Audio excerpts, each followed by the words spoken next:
Ồ, alo, xưa nào kia nhổng song trình vu. Ok nào kiaថ្ងៃនេះយើងមកបន្តសាច់រឿង The Garden Stair ដែលជាភាគបន្តរបស់យើងជាបន្តទៀតសាច់រឿងរបស់យើងនៅក្នុងអេពីសូតមួយនេះយើងក៏បានឃើញថាការប្រគំតន្ត្រីនៅក្នុងកម្មវិធីឲ្យមិនបាននិយាយអ្វីមួយម៉ាត់ទៅកាន់នាងនោះទេរីឯនាងក៏បានក្រឡេកមើលទៅកាន់ស៊ីយ៉ានៅក្នុងចិត្តក៏បានដឹងហើយថាប្រហែលជាអ្នកទាំងពីរហ្នឹងមានរឿងអីហើយលុះដល់ព្រឹកឡើងយើងក៏បានឃើញថាចេញមកមែនទេរួចគាត់ក៏បាននិយាយទៅកាន់ស៊ីយ៉ាហើយថាមិនបាច់សុំទោសនោះទេវាគឺជាកំហុសរបស់ខ្ញុំទាំងអស់ហើយគាត់ក៏បានក្រវាសនាងចេញព្រមទាំងប្រាប់ថានាងគឺត្រូវហើយខ្ញុំគឺទៅហើយយកចាំជួបគ្នាឈុនថាក៏បានដើរចេញទៅយ៉ាងលឿនហើយគាត់ក៏មិនដាច់ចិត្តដូចគ្នាគាត់ក៏បានក្រឡេកមកមើលនាងផងដែរបើយើងក្រឡេកមកមើលសាលារៀននៅនេះវិញឈុនថាកំពុងតែបំពេញតួនាទីរបស់គេក្នុងនាមគឺជាបុគ្គលិកឬជាអ្នកស្ម័គ្រចិត្តទៅតាមស្តង់នីមួយៗដែលពួកគេបានរៀបចំអីវ៉ាន់អញ្ចឹងទៅក្នុងនោះក៏មានវត្តមានរបស់ស៊ូផងដែរដោយសារតែត្រឹមតែរយៈពេល2ទៅ3ម៉ោងទៀតទេកម្មវិធីបន់មួយនេះនឹងត្រូវបិទជាផ្លូវការអាឡែងតែមើលទូរស័ព្ទសុកស៊ូក៏បានប្រាប់ទៅកាន់ឈុនថាងហើយថាស៊ីយ៉ាគឺបានមកបបួលនាងទៅញ៉ាំអាហារពេលល្ងាចឬក៏យប់នេះក៏ប៉ុន្តែប្រហែលជានាងមិនបានចូលរួមនោះទេព្រោះប៉ាម៉ាក់របស់នាងគឺទើបតែស្ដីឲ្យនាងកាលពីល្ងាចមិញនឹងឯងព្រោះថានាងមកផ្ទះយេតអញ្ចឹងហើយប្រសិនបើជាថ្ងៃនេះនាងគឺទៅញ៉ាំអាហារជាមួយនឹងស៊ីយ៉ានាងច្បាស់ជាយេតទៀតហើយព្រោះថាបើយេតទៀតដឹងតែស៊ីថ្មងរបស់ប៉ាម៉ាក់របស់នាងហើយបន្ទាប់ពីនឹងមកសាច់រឿងក៏បានកាត់ឲ្យយើងឃើញថាស៊ូនៅជាមួយនឹងឈុនថាងកំពុងតែដើរតែ2នាក់ដោយសារតែម៉ោងការងាររបស់ពួកគេត្រូវបានបញ្ចប់នៅតាមផ្លូវអាចចាមបានបូលីទៅកាន់ស៊ូទៀតដោយសារតែការពីយំមិញហ្នឹងនាងគឺបានធ្វើការច្រៀងនឹងឯងឈុនថាងក៏ថែមទាំងបញ្ជាក់ថាស្រឡាញ់ផងដែរតើអ្នកណាគេអញ្ចេះដែលជាមនុស្សដែលនាងស្រឡាញ់នោះនិយាយមកដល់ចំណុចនេះស៊ូនាងក៏ស្រាប់តែដើរមកដល់ចំណុចមួយសពេលនឹងដែរឡានក៏រៀបនឹងបត់ផងដែរតែសំណាងល្អតែអំបញ្ញមិញហ្នឹងនាងគឺដើរមិនមើលផ្លូវនោះទេហើយរឿងដែលឈុនថាងបានសួរក៏នាងមិនបានធ្វើការបកស្រាយផងដែរតែចំណែកឈុនថាងវិញគាត់នឹកគិតក្នុងចិត្តហើយបោះស៊ីយ៉ានោះទេបន្ទាប់ពីបានដោះនៅឯសន្តាននោះទុករៀងខ្លួនពួកគេទាំងពីរនាក់ក៏ដូចជាអ្នកដតីទៀតក៏ដល់ពេលដែលត្រូវទៅផ្ទះរបស់ពួកគេនោះឯងមុននឹងទៅឈុនថាងក៏បបួលនាងទៅញ៉ាំអីដូចគ្នាក៏ប៉ុន្តែនាងគឺមិនបានធ្វើការចូលរួមនោះទេព្រោះដូចដែលនាងបាននិយាយអញ្ចឹងបើនាងយឺតគឺដឹងតែចប់ហើយប៉ាម៉ាក់របស់នាងកំពុងតែរងចាំនៅឯផ្ទះនាងគឺមិនអាចខកខានទៀតនោះទេអញ្ចឹងលាសិនហើយឈុនថាងស្អែកពួកយើងជួបគ្នារីឯឈុនថាងរបស់យើងវិញនៅពេលដែលបានត្រឡប់មកដល់ផ្ទះគាត់គឺពិតជាភ្ញាក់ផ្អើលខ្លាំងមែនទែនព្រោះបានឃើញវត្តមានរបស់ស៊ីយ៉ានៅទីនេះគាត់ក៏ថែមទាំងសួរថាចុំទ្វារទៅតែដូរថ្មីមែនហើយរងចាំយូរហើយមែនស៊ីយ៉ាក៏បានធ្វើការប្រាប់តាមដំណើររឿងទៅលើសពីនឹងទៅទៀតក៏ថែមទាំងបញ្ជាក់ថែមទៀតថាត្រូវហើយទ្វារថ្មីតែបើលោកចង់ចូលត្រូវបង់លុយសិននិយាយអញ្ចឹងឈុនថាងខ្ញុំក៏បានអញ្ជើញស៊ូមកញ៉ាំអាហារជាមួយនឹងពួកយើងផងដែរតែចុះឯណាស៊ូ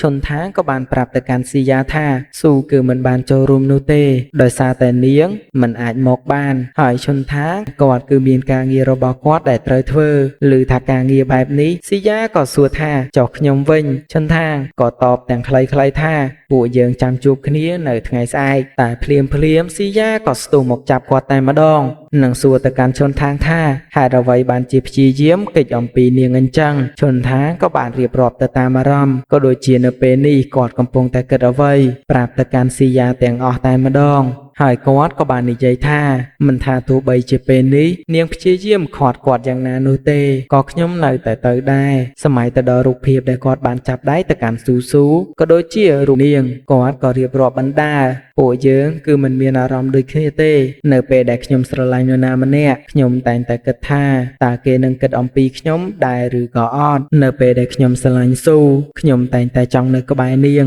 និងយល់ពីនាងក៏ដូចជាចង់តបសាររបស់នាងរាល់ថ្ងៃ ឆាតជាមួយនាងរាល់ថ្ងៃឬសម្លេងរបស់នាងរាល់ថ្ងៃនិយាយឲ្យខ្លីទៅខ្ញុំក៏ចង់ឲ្យទំនាក់ទំនងរបស់ពួកយើងល្អក៏ប៉ុន្តែបើក្រឡេកមកមើលទំនាក់ទំនងរបស់ខ្ញុំជាមួយនឹងស៊ីយ៉ាវិញខ្ញុំគិតថានាងគឺមិនបានគិតដូចខ្ញុំនោះទេនាងគ្រាន់តែចង់សប្បាយប៉ុណ្ណោះតែមែនឬអត់រវាងអ្នកទាំងពីរគឺគ្មាននរណាដែលគិតដូចខ្ញុំនោះឡើយហើយខ្ញុំគឺមិនបានបន្ទោសអ្នកទាំងពីរនោះទេហើយរវាងខ្ញុំនិងនាងគឺនឹងក្លាយទៅជាមិត្តតើនាងនៅចាំទេនៅពេលដែលនាងនិយាយនោះគឺនៅពេលនោះស៊ីយ៉ានៅក្នុងបន្ទប់របស់ឈុនថាងក៏បានប្រាប់ថាតើលោកធ្លាប់គិតឬអត់ថាមិត្តភក្តិគឺនឹងកាន់ដៃគ្នាហើយនៅពេលនេះឈុនថាងក៏សុំឆ្លើយជំនួសមិត្តភក្តិគឺពិតជាអាចកាន់ដៃគ្នារួចភ្លាមស៊ីយ៉ាក៏ស្រាប់តែស្ទុះមកអបគាត់តែម្ដងឈុនថាងក៏សួរទៅកាន់នាងបន្តហើយថាតើនាងយល់អំពីអ្វីដែលខ្ញុំបាននិយាយឬអត់ចាខ្ញុំយល់ខ្ញុំមិនដឹងថានៅក្នុងចិត្តរបស់លោកចង់បានអ្វីនោះទេនៅពេលនេះក៏ប៉ុន្តែអ្វីដែលខ្ញុំចង់បានគឺគ្រាន់តែចង់នៅក្បែរលោកមិនចង់ឲ្យលោកគេចអំពីខ្ញុំដឹងត្រឹមថាក្នុងចិត្តរបស់ខ្ញុំនៅពេលនេះគឺមិនចង់ឲ្យលោកគេចពីខ្ញុំនោះទេអកនៅក្នុងអេពីសូតមួយនេះយើងក៏ស្រាប់តែបានឃើញថាឈុនថាងបានបើកទ្វារមកក្រាកឃើញកញ្ញាស៊ីយ៉ាជាមួយនឹងស៊ូកំពុងតែញ៉ាំអីប៉ុន្តែពេលវេលានេះមិនមែនជាពេលព្រឹកនោះទេវាគឺជាពេលថ្ងៃត្រង់ទៅហើយស៊ូក៏បានប្រាប់ទៅកាន់ឈុនថាងថាដោយសារតែស៊ីយ៉ាបានណាត់ជួបនាងក៏ដូចជាហៅនាងមកញ៉ាំអាហារថ្ងៃត្រង់តែបើយើងមើលទៅកាន់ទឹកមុខរបស់ឈុនថាងវិញគាត់គឺទើបតែងើបពីគេងហើយក៏រុញទ្វារចូលទៅខាងក្នុងវិញទៅដោយសារតែគាត់ត្រូវបោកខោអាវបន្តិចបន្តួចបន្ទាប់ពីនឹងមកគាត់ក៏បានចេញមកវិញយើងក៏បានឃើញថាគាត់ក៏បានសួរទៅកាន់ស៊ីយ៉ាហើយអូរួចមិនបានជាអញ្ជើញនាងមកញ៉ាំអាហារថ្ងៃត្រង់ទាំងដែលមិនបានប្រាប់ខ្ញុំសំបីតែមួយម៉ាត់អញ្ចឹងកញ្ញាស៊ីយ៉ាក៏បាននិយាយខ្លីៗថាខ្ញុំធ្វើទៅតាមសម្ដីរបស់លោកទេហើយខ្ញុំក៏មិនត្រូវការជំនួយពីនាងដែរពីព្រោះបរោះដែលខ្ញុំកំពុងតែចាប់អារម្មណ៍សាងស្នេហ៍ជាមួយគេបានចាប់ផ្ដើមគេចវេះពីខ្ញុំហើយមួយវិញទៀតខ្ញុំក៏ចង់សុំទោសនាងសម្រាប់ថ្ងៃនោះសម្រាប់ថ្ងៃដែលនាងបានជួយខ្ញុំឈុនថាងក៏ពិតជាគាំងជាមួយនឹងកញ្ញាស៊ីយ៉ាខ្លាំងមែនទែនខណៈពេលនឹងផងដែរស៊ូនាងក៏ទៅបន្ទប់ទឹករួចឈុនថាងរបស់យើងក៏ចាប់ផ្ដើមទៅសោតសៀតកូនគេហើយសួរទៀតហើយថាចុះបើយើងមិនធ្វើអញ្ចឹងវាបែបម៉េចវិញរួចចាំបាច់អីដល់ថ្នាក់ហ្នឹងកញ្ញាខ្ញុំកំពុងតែដេកលក់ស្រួលផងហ្នឹងស៊ីយ៉ាក៏សួរថាមកពីលោកឯងមិនតបឆាតខ្ញុំយប់មិញប្រាប់ថាពួកយើងគឺជាមិត្តភក្តិក៏ប៉ុន្តែឆាតទៅចាប់ផ្ដើមគេចវេះមិនហែកាយយ៉ាងសប្បាយរីករាយស្ដាប់ការរៀបរាប់របស់ពួកគេរួចស៊ីយ៉ារបស់យើងក៏បានប្រាប់ទៅកាន់ពួកគេថាតាមរយៈបទពិសោធន៍របស់នាងវាមិនដូចអ្វីដែលពួកគេចង់បាននោះទេជីវិតជាតារាល្បីគឺគ្មានសេរីភាពនោះឡើយមិនថាទោះបីជាទៅដល់ទីណានោះទេគឺមានគេតាមថតរហូតពួកគេថែមទាំងយករូបទាំងអស់ហ្នឹងទៅបង្កើតជាពាក្យអាចារ្យមារាមិនល្អបង្ខូចគេឈ្មោះរបស់ពួកយើងដែលបច្ចុប្បន្ននេះអ្នកដែលលួចថតស៊ីយ៉ានាងក៏បានដឹងផងដែរពីព្រោះថានាងគឺស៊ាំជាមួយនឹងរឿងទាំងអស់ហ្នឹងហើយជាហេតុដែលធ្វើឲ្យនាងលីអំពីវិស័យទាំងអស់នោះផងដែរព្រោះថាជីវិតរបស់នាងគឺគ្មានពាក្យថាឯកជននោះទេឥឡូវតែនិយាយរឿងហ្នឹងសុកក៏ស្រាប់តែកាមេរ៉ាមួយបានថតឡើងក្របតែម្ដងដែលធ្វើឲ្យពួកគេគ្រប់គ្នាគឺបានឃើញទាំងអស់អាប៉ែដែលបានលួចថតហ្នឹងឥឡូវតែសប្បាយចិត្តជាមួយនឹងរូបទាំងអស់ហ្នឹងក៏ស្រាប់តែមិត្តភក្តិរបស់ឈុនថាងបានមកចាប់យកកាមេរ៉ាជាប់រួចក៏បានស្រែកប្រាប់ឲ្យគ្រប់គ្នាដេញចាប់គេទៅឈុនថាងរបស់យើងអត់បង្អែបង្អង់យូរនោះទេគាត់ក៏បានដេញចាប់អាប៉ែហ្នឹងរត់បណ្ដាគិតបណ្ដាថាថ្ងៃហ្នឹងយ៉ាងណាក៏ដោយគឺត្រូវតែចាប់ឯងឲ្យបានយើងគឺជាអ្នកដែលរត់លឿនក៏ដូចជាយកជ័យលាភីលេខ1នៅក្នុងសាលាអញ្ចឹងរឿងអីចាប់ឯងមិនបាននោះអាណប់ហើយមែនតែនត្រឹមតែមួយផ្លែតសោះឈុនថារបស់យើងក៏រត់ទៅចាប់អាប៉ែហ្នឹងបានហើយតែដូចជាតដាប់តដួលខ្លាំងណាស់ដោយសារតែអាប៉ែហ្នឹងវាគឺបានលោតទៅបុកនឹងធុងសម្រាមហ្នឹងដែលធ្វើឲ្យធុងសម្រាមខ្ចាត់ខ្ចាយឡើងពេញហ្នឹងហើយជនថាងរបស់យើងរត់ទៅចាប់អាប៉ែហ្នឹងទៅដែលធ្វើឲ្យគាត់វាក់ក៏លោតទៅលើអាប៉ែហ្នឹងតែវាថាងក៏បានមកដល់ដែរពេលនេះជនថាងរបស់យើងក៏ចាប់ប្របួចកអាវអាប៉ែហ្នឹងហើយបន្ទាប់ពីជនថាងបានដោះអាវមួយរបស់គេចេញហ្នឹងក៏ស្រាប់តែបានឃើញមុខមាត់របស់គេយ៉ាងពួកគេក៏បានយកអាប៉ែហ្នឹងចូលមកកាន់បដិវេណផ្ទះគណៈពេលដែរស៊ូក៏បានបិទបង់ទៅឲ្យជនថាងដូចគ្នា អាប៉ែនឹងក៏បានប្រាប់ទៅកាន់អ្នកទាំងអស់គ្នាថាគាត់គឺជាអ្នកថតរូបគាត់គឺសុំទោសទៅកាន់អ្នកគ្រប់គ្នាផងស៊ូរបស់យើងក៏បានដឹងដូចគ្នានាងគឺធ្លាប់ឃើញអាប៉ែនឹងនៅសាលារៀនលឺអញ្ចឹងគ្រប់គ្នាប្រកាសឲ្យថាគេគឺជានិស្សិតទេនៅពេលដែលបានឆែកមើលទៅកាន់កាមេរ៉ានៅក្នុងនឹងគឺមានរូបច្រើនសន្លឹកខ្លាំងមែនទែនដែលគេបានថតអាប៉ែសក់លឿងនឹងក៏បានប្រាប់ថាគឺជាផ្នែកមួយនៃក្លឹបថតរូបបើយើងមើលទៅរូបដែលគេបានថតគឺច្រើនខ្លាំងមែនទែនប្រហែលជាយកទៅលាបពណ៌ទៀតហើយមើលទៅគេក៏បាននិយាយថាគេមិនបានធ្វើខុសអីនោះទេរូបដែលគេបានថតនេះគ្រាន់តែជាសិល្បៈសម្រាប់គេទេគេសន្យាថាទុករូបនេះមើលតែម្នាក់ឯងគេមិនធ្វើអ្វីចំពោះវាឡើយយុនស៊ីក៏តបថាអញ្ចឹងយកកាមេរ៉ាទៅឲ្យប៉ុស្តិ៍ប៉ូលីសទៅហើយចាំទៅដោះស្រាយនៅឯប៉ុស្តិ៍ប៉ូលីសទៅអាប៉ែនឹងក៏បានលើកដៃសំពះថាកុំបញ្ជូនគេទៅប៉ុស្តិ៍ប៉ូលីសអីស៊ីយ៉ាក៏បាននិយាយទៅកាន់គេថាមិនបាច់បញ្ជូនទៅប៉ុស្តិ៍ប៉ូលីសអីនោះទេវាគ្មានប្រយោជន៍ឡើយហើយស៊ីយ៉ាក៏បានសម័យទៅដល់នៅពេលមួយគឺនៅពេលដែលនាងបានប្តឹងប៉ូលីស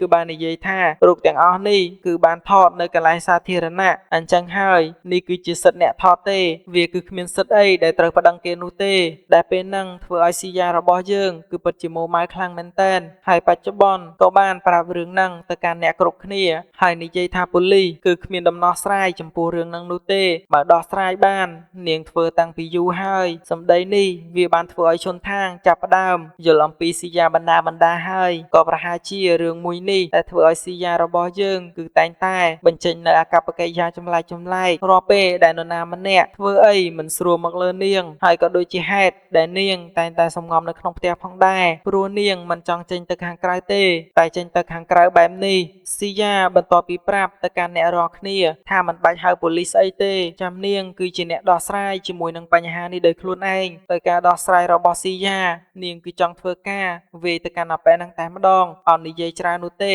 គឺចង់ផ្ដល់មេរៀនខ្លះទៅឲ្យគេបើសិនជាមិនបានវាយនៅថ្ងៃនេះទេគេគឺនៅតែប្រព្រឹត្តនៅទង្វើទាំងអស់នេះដដែល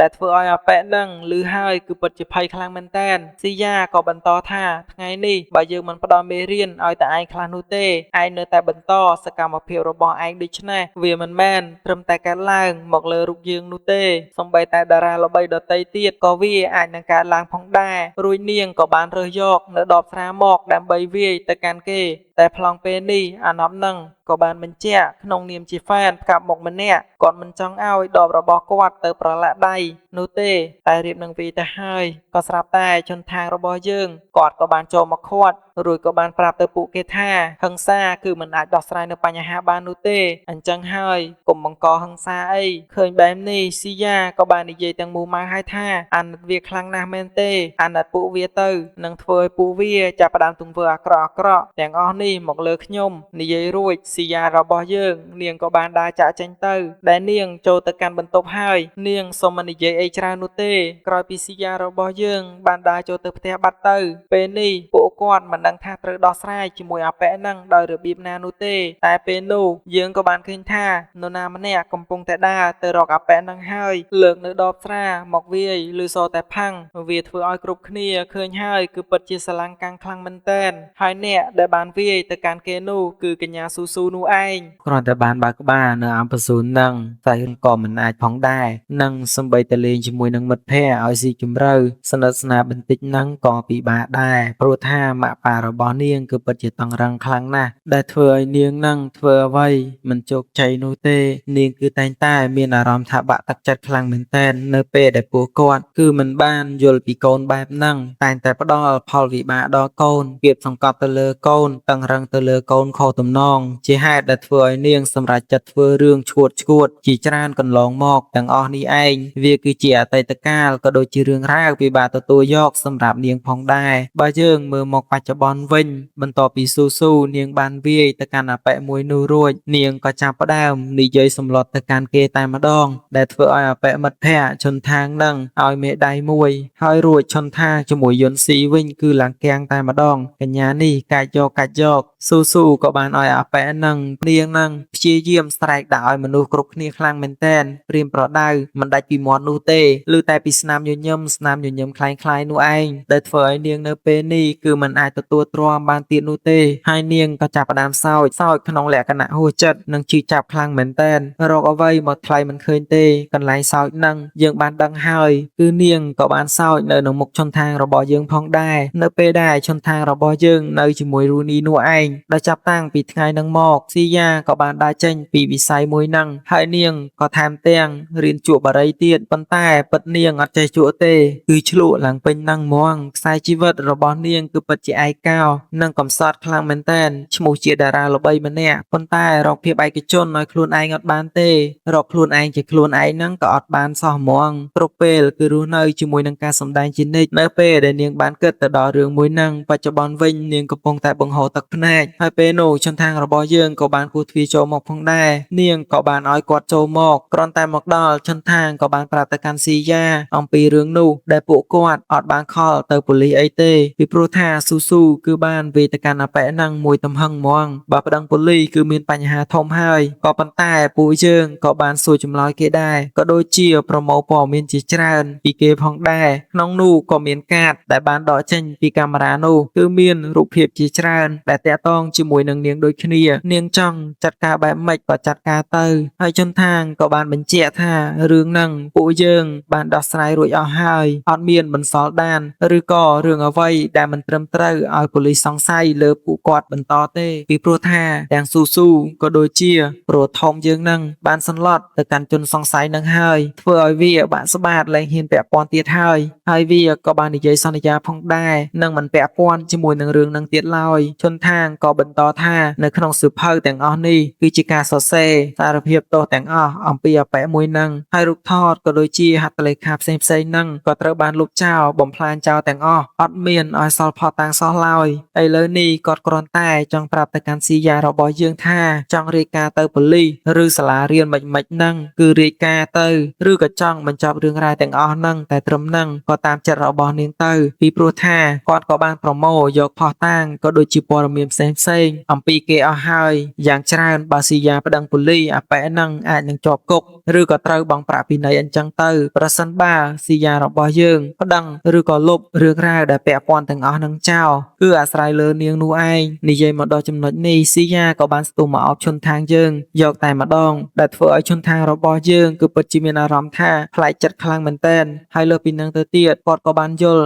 អំពីជំរឿចិត្តរបស់ស៊ីយ៉ាកាន់តែច្បាស់ហើយថានៅពេលនេះនាងកំពុងតែកើតអ្វីនិងគិតអ្វីមកលើគាត់ដូចគ្នាហើយស៊ីយ៉ារបស់យើងក៏បាននិយាយទៅកាន់ឈុនທາងថាតើខ្ញុំអាចខិះទៅកាន់លោកបានដែរឬទេឮនៅសម្ដីនឹងឡើងមកវាក៏បានធ្វើឲ្យឈុនทางរបស់យើងមកឡើងក្រហមបដ ாய் ចំខីអីគេខីមាត់ឈុនทางរបស់យើងក៏តបថាអត់កើតទេអាក្រក់មើលណាស់អញ្ចឹងកន្លែងណាវិញចុះស្ពណ៌ខាងស្ដាំនោះអនុញ្ញាតអត់ឈុនทางក៏បានប្រាប់ថាទេចុះខាងឆ្វេងក៏អត់ដែរហើយចុះផ្នែកខាងមុខទេចុះក៏ទេទេរហូតអញ្ចឹងប្រសិនបើជាលោកទេរហូតអញ្ចឹងខ្ញុំសុំខីនៅផ្នែកខាងមុខនឹងហ្មងទៅ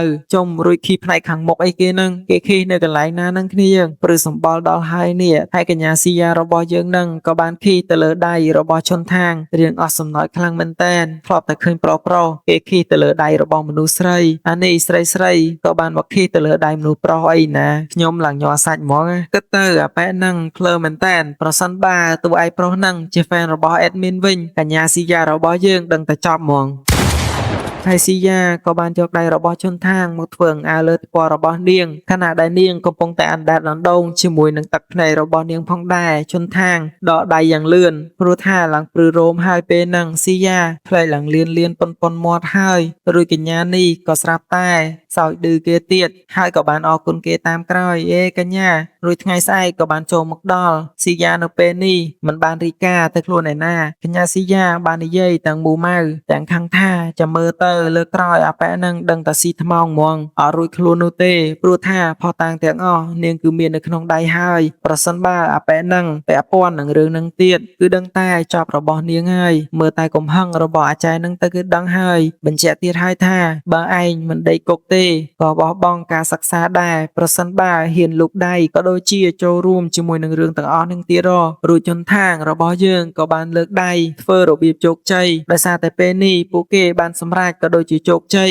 នៅរឿងរ៉ាវដ៏ធំហើយខណៈដែលស៊ូជាមួយនឹងរូនីក៏បានដើរចូលមកហើយក៏បានលើកដៃជោគជ័យពេញនឹងផងដែរឡើងសប្បាយរីករាយហ្មងទាំងស៊ីយ៉ាទៀតផងរួចពីរនាក់ហ្នឹងក៏បានដើរទៅរកស៊ីយ៉ាទៅមូលហេតុដែលពីរនាក់នេះបានមកដល់នឹងដំណើរគ្នានោះក៏ព្រោះតែគេបានបញ្ចប់ការសិក្សាជាមួយគ្នាគឺបានចេញមកពីរៀនដំណើរគ្នាអញ្ចឹងហើយក៏បានដើរមកជាមួយគ្នាហ្មងទៅនៅពេលនេះកំពុងតែបបួលស៊ីយ៉ារបស់យើងក៏មកអីញ៉ាំហើយរូនីក៏បានបញ្ជាក់ទៀតថាគេកំពុងតែបញ្ចុះតម្លៃហើយមើលទៅកាន់មីនុយនេះទំនងណាស់អាចធ្វើការកំងបានអត់នេះតាកុំឲ្យចាំយូរទៀតពួកយើងចាប់ផ្ដើមបញ្ជាទិញហ្មងទៅហើយសកម្មភាពទាំងអស់នេះវាក៏បានធ្វើឲ្យស៊ីយ៉ារបស់យើងនៅពេលនេះគឺសោចដែលការសោចនេះគឺជាការសោចចេញពីចិត្តហ្មងដែលធ្វើឲ្យឈុនថាងសម្លឹងមើលទៅកាន់នាងនេះគឺជាលើកដំបូងដែលគាត់បានឃើញស៊ីយ៉ារបស់យើងសោចចេញក្នុងចំណោមមនុស្សព្រោះថារាល់ដងនាងគឺញញឹមឬក៏សោចដាក់តែគាត់នឹងអត់សូវញញឹមដាក់នរណាម្នាក់ទេ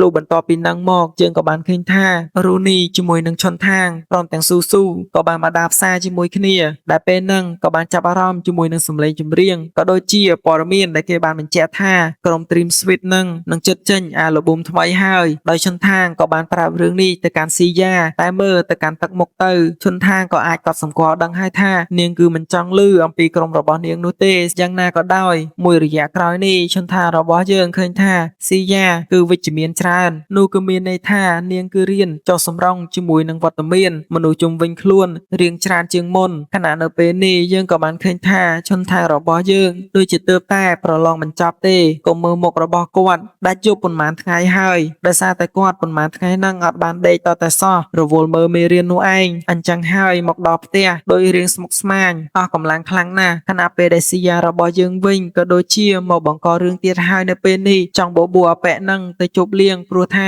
ទើបតែប្រឡងហើយតែមើលទៅនិយាយមិនចូលគ្នាសោះអាមួយអត់បានដេកហើយអាមួយទៀតនេះមកបបួលទៅជប់លៀងញ៉ាំអីរហូតបបួលទៅនេះបបួលទៅនោះរហូតរំលងពេលហ្នឹងឈុនថាងក៏បានសួរសំណួរទៅកាន់ស៊ីយ៉ាថាស៊ីយ៉ាអត់បានឆ្លើយនៅពេលដែលគាត់បានបើកភួយមើលទៅឃើញកញ្ញាស៊ីយ៉ាកំពុងតែសម្លឹងមើលគាត់មានអីអៀនគ្នាបដ ாய் អូយកញ្ញាស៊ីយ៉ាមិនធ្វើមកអញ្ចឹងនេះកុំប្រាប់ថាលួចមើលកូនគេកុំប្រាប់ណាកុំក្បាលខូចពេកអាយយចោតប្រកាន់គេមើលទៅមុខខ្លួនឯងមើលភ្នែកឡើងខ្មៅអស់រលីងហើយភ្នែកខ្មៅមធ្យមទេងុំមុខក្រហមទៀតមិនងាយឯណាបានស្រីស្អាតលួចមើលអំឡុងពេលហ្នឹងផងដែរយើងក៏ស្រាប់តែបានឮនៅសំឡេងកណ្ដឹងក្រឹងក្រឡែកមើលមកខាងក្រៅក៏ដូចជាឃើញជាមួយនឹងវត្តមានរបស់ស៊ូដែលកំពុងតែកាន់ជាមួយនឹងវ៉ាលីផងដែរដោយចាប់ផ្ដើមនៅក្នុងអេពីសូតមួយនេះយើងក៏បានឃើញថាស៊ូនាងបានមកដល់ផ្ទះរបស់ស៊ីយ៉ាហើយនៅក្នុងដៃមានជាមួយនឹងវ៉ាលីដែលនៅពេលនេះ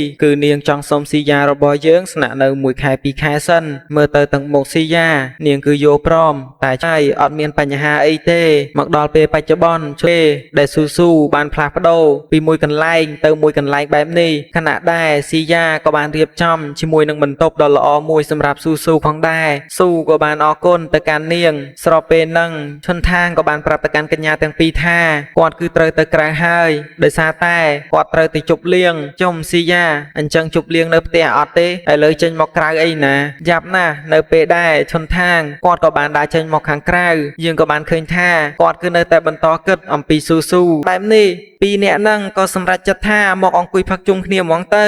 ដំបូងគិតថាជន់ថាងរបស់យើងចេញមកខាងក្រៅជប់លៀងជាមួយនឹងមិត្តភ័ក្តិតាមពិតសូឡូសោះជន់ថាងក៏បានប្រាប់ទៅកាន់រូនីវាគឺជាលើកទី1ហើយដែលគាត់មកកាន់កន្លែងហ្នឹងក៏ប៉ុន្តែកន្លែងហ្នឹងគាត់ចង់ប្រាប់ទៅកាន់នាងបែបនេះរួចកញ្ញាឯងហ្នឹងទៅផ្លាស់ប្ដូរម៉ូដសក់តាំងពីអង្កាលមើលជួយប្រាប់បន្តិចមើលគ្រាន់តែលឺអញ្ចឹងរូនីរបស់យើងក៏ចាប់ផ្ដើមអៀនភ្លាមសួរទៅកាន់ជន់ថាងវិញថាលោកគឺចូលចិត្តវាមែនអត់មានណាខ្ញុំចូលចិត្តអាស្ទាយសក់របស់នាងពេលដែលយើងបានជួបគ្នាដំបងអាស្ទាយសក់ហ្នឹងនាងចង់ដឹងថាដូចអីអត់នៅពេលដែលនាងទម្លាក់វាចុះមកខាងក្រោមមកគឺដូចតែនឹងឆ្កែខ្ញុំអញ្ចឹង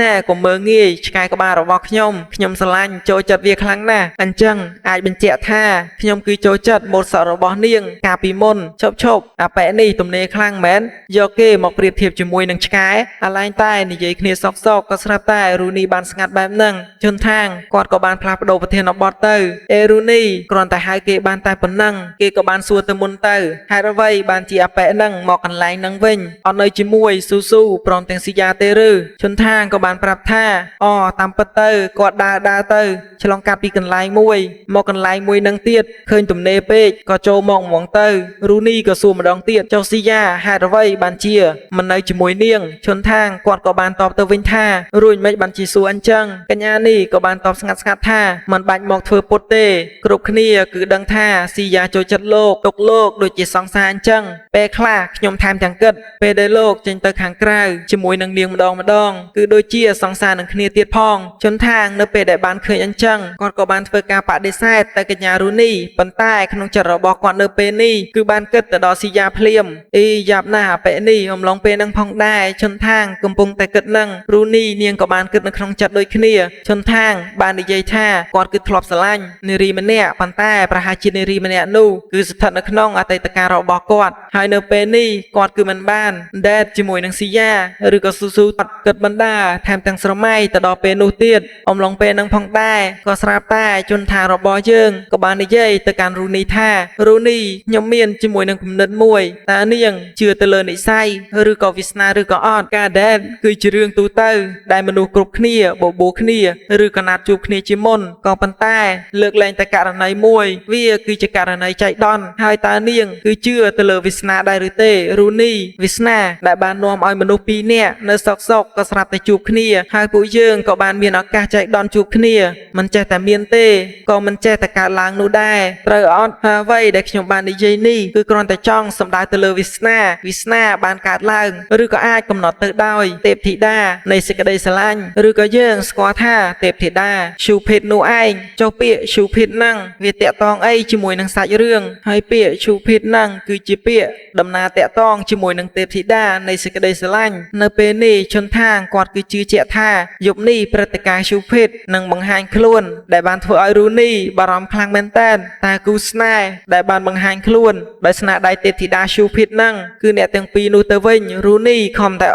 ដល់ពេលឃើញអញ្ចឹងទៅកញ្ញាហ្នឹងឡើងគាំងតែម្ដងមើលឈុនថាងរបស់យើងប៉ិនធ្វើឡប់ដល់ហើយប៉ិនកំ ប្លែកហ្មងដល់រឿងមួយហ្នឹងចាត់ប្រាប់ទៅកាន់ឈុនថាងរួចរូនីក៏បបួលឈុនថាងរបស់យើងដើរលេងហ្មងទៅហើយចាប់ទុកគាត់នៅក្នុងយប់នេះគឺនាងសុំរំខានគាត់មួយយប់ទៅចោះព្រោះថានាងគឺចង់ដើរលេងដោយការយកពេលវេលានៃការដើរលេងមួយនេះបង្កើតទៅជាមិត្តភាពរបស់ពួកគេចោះនាងគឺសូមធ្វើជាមិត្តរបស់គាត់បើមិនខ្លាចទៅជាសង្សារឬក៏គូស្នេហ៍នោះទេនាងក៏សូមធ្វើជាមិត្តរបស់គាត់ទៅចោះឮថាខ្លាចជាមិត្តភក្តិបែបហ្នឹងឈុនថាងរបស់យើងក៏នឹកទៅដល់អូនស៊ីយ៉ាទៀតហើយគឺពេលដែរអូនស៊ីយ៉ារបស់យើងរត់មកអោបគាត់ព្រមទាំងប្រាប់គាត់ថាកុំគិតពីនាងអីនឹងហើយបន្ទាប់ពីហ្នឹងយើងក៏បានឃើញថារូនីជាមួយនឹងឈុនថាងក៏បានដើរលេងទៅខាងក្រៅទៅរូនីសម្បត្តិស្និទ្ធស្នាលបន្តិចហើយរត់ទៅកាន់ដៃឈុនថាងអីណានៅពេលដែលពួកគេដើរទៅហ្នឹងមនុស្សក៏បានសម្លឹងមើលទៅកាន់ពួកគេផងដែរស្អែកព្រឹកក៏បានឈានចូលមកដល់ពីរនាក់នេះគ្រាន់តែដើរមកដល់មុខផ្ទះវិញឃើញកញ្ញាស៊ីយ៉ារបស់យើងកំពុងតែឈរចាំផ្លូវណែមើលតែទឹកមុខទៅដឹងហើយក៏ដឹងថាឈុនថាងរបស់យើងដឹងតែស៊ីថ្មោងហើយយីចំណាយពេលមួយយប់ជាមួយគ្នាឃើញអញ្ចឹងឈុនថាងក៏បានប្រាប់ទៅកាន់ស៊ីយ៉ាថាអេអត់ទេស្ដាប់ខ្ញុំសិនណាស៊ីយ៉ាក្នុងភាគទី18នេះយើងក៏បានឃើញថាកញ្ញាស៊ីយ៉ាក៏បានសម្លឹងមើលទៅកាន់ឈុនថាងសំខាន់គឺដើរគ្រាគេទៀតនោះឈុនថាងរបស់យើងក៏បានធ្វើការពន្យល់នៅរឿងរ៉ាវគ្រប់យ៉ាងដែលបានកើតឡើងប្រាប់ទៅកាន់ស៊ីយ៉ាស្ដាប់ហើយស៊ីយ៉ានាងមិនបានថាអីនោះទេដែលនាងបានប្រាប់ទៅកាន់ឈុនថាងជាមួយនឹងរូនីឲ្យទៅគេងទៅដោយស៊ីយ៉ាក៏បានផ្ដាំទៅកាន់ឈុនថាងដូចគ្នាកុំភ្លេចតបឆាតរបស់នាងផងនៅពេលដែលបានមកដល់បន្ទប់ស៊ីយ៉ាក៏បានផ្ញើសារមកកាន់ឈុនថាងមែនដែលនាងគឺបានប្រាប់ទៅកាន់ឈុនថាងថាគេងឲ្យលក់ស្រួលម៉ោង 4 រសៀលនេះពួកយើងជួបគ្នាហើយឈុនថាងគាត់ក៏បានចូលគេងបាត់ទៅពេលដែលឈុនថាងចូលគេងហ្នឹងគឺម៉ោង 7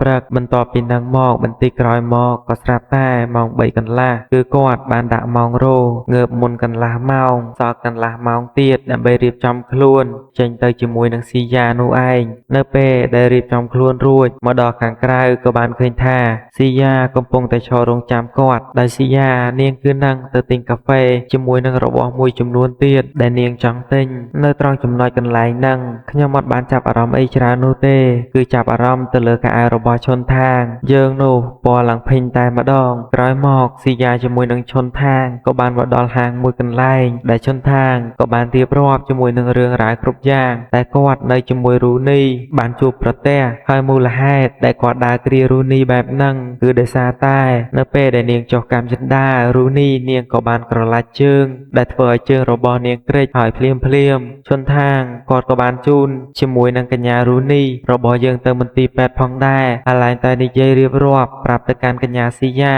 អ្នកជិតខាងក៏កំពុងតែស្វេតដូចគ្នាស៊ីយ៉ានៅពេលដែលសម្លឹងមើលទៅឃើញពីរអ្នកហ្នឹងរៀបនឹងខិះគ្នាហើយមានខេតនៅលើតុបែបហ្នឹងនាងក៏បានចាប់អារម្មណ៍ជាមួយនឹងខេតមួយហ្នឹងរួចនាងក៏បានអូដឺជាមួយនឹងខេតបែបហ្នឹងមកមួយផងដែរថែមទាំងធ្វើការថតជាមួយនឹងរូបដូចគ្នាហើយបាក្រឡេកទៅមើលការបកស្រាយរបស់ឈុនថាងវិញគឺពេញមួយយប់ហ្នឹងពួកគាត់អត់បានទៅណាទេគឺនៅគេងមន្ទីរពេទ្យក្រោយពីបានបកស្រាយចប់រួចកញ្ញាស៊ីយ៉ារបស់យើងនាងក៏មិនបានគិតអីច្រើនទៀតដែរគឺថាញ៉ាំយក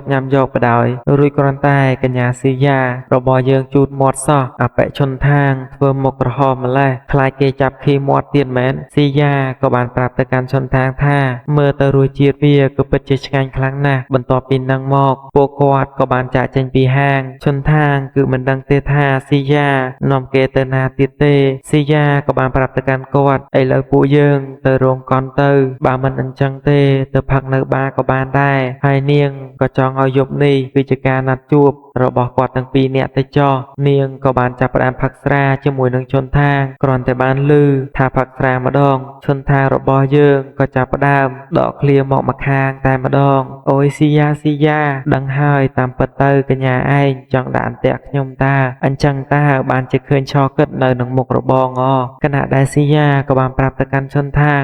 មិនបានឆោគិតអីទេពេលនោះអត់បានគិតអីណាកុំចេះតែថាតាមពិតទៅឃើញឥឡូវគឺចង់នាំទៅឥឡូវទៅតែជនថាងគាត់គឺបានដឹងមុនហើយថាកញ្ញានឹងចង់លេងខ្សែចាប់បដ យបញ្ច្រកស្រាគាត់ឲ្យស្រវឹងហើយសួរនាំរឿងយប់មិញជនថាងគាត់ក៏ព្យាយាមបកស្រាយម្ដងហើយម្ដងទៀតគាត់ក៏មិនចង់នៅគេងមួយយប់ជាមួយនឹងរូនីបែបនេះដែរខណៈដែលស៊ីយ៉ាក៏បានប្រាប់ទៅកាន់ជនថាងថាទៅគេជឿហើយទៅខ្ញុំមិនដែលនឹកគិតនោះទេថាលោកនឹងថ្លើមធំដែលហ៊ានចាប់អារម្មណ៍ស្រីក្រៅពីខ្ញុំនោះឮនៅសម្ដីមួយនឹងហើយជនថាងរបស់យើងនិយាយអ្វីអត់ចេញទេស៊ីយ៉ាក៏បានសួរទៅកាន់ជនថាងថាឥឡូវរឿងហ្នឹងវាចប់ទៅប៉ុន្តែពួកយើងផឹកស្រាអត់មិនបាច់ទេស៊ីយ៉ាអើយត្រឡប់ទៅផ្ទះវិញទៅគ្រាន់តែបានឮបែបហ្នឹងស៊ីយ៉ារបស់យើងក៏ស្រាប់តែទម្លាក់មួកត្រង់ជើងហើយកញ្ញាស៊ីយ៉ាក៏ចាប់ផ្ដើមសម្ដែងហ្មងអូយឈឺជើងហើយឈឺជើងណាស់ឡើងជនថាងដាក់សញ្ញាសួរពេញខួរក្បាលហើយអូយជនថាងអើយខ្ញុំគិតថា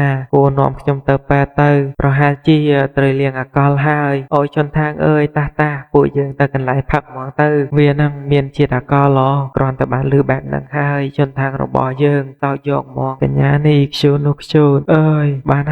ហើយកញ្ញាស៊ីយ៉ាកុំកុហកគេមើលគណៈតែស៊ីយ៉ារបស់យើងចុំមកកន្លែងនេះឡើងខ្ជូនជនថាងអើយខ្ញុំគឺពិតជាឈឺខ្លាំងណាស់ជនថាងសម្លឹងមើលទៅកាន់នាងក្នុងទម្រង់កែវភ្នែកមួយដែលពិតជាលងជាមួយនឹងនាងខ្លាំងមែនតើសំបីតែដល់ពេលដែលនាងប្រាប់ថាកុំព្យាយាមគិតអីពីនាងរួចគាត់ក៏បានហុចដៃទៅឲ្យស៊ីយ៉ានិងប្រាប់ថាតាពួកយើងទៅតែម្ដងទៅអូយសប្បាយចិត្តខ្លាំងក៏ប៉ុន្តែជនថាងមិនងក់អន្តិយាឥឡូវខ្ញុំសូមឲ្យលោកអៀវខ្ញុំមកគណៈដែលដែនទ្រង់របស់ស៊ីយ៉ារៀបនឹងប៉ាទៅកាន់ខ្នងរបស់ជនថាងហើយក៏ស្រាប់តែជនថាងបានប្រាប់ថា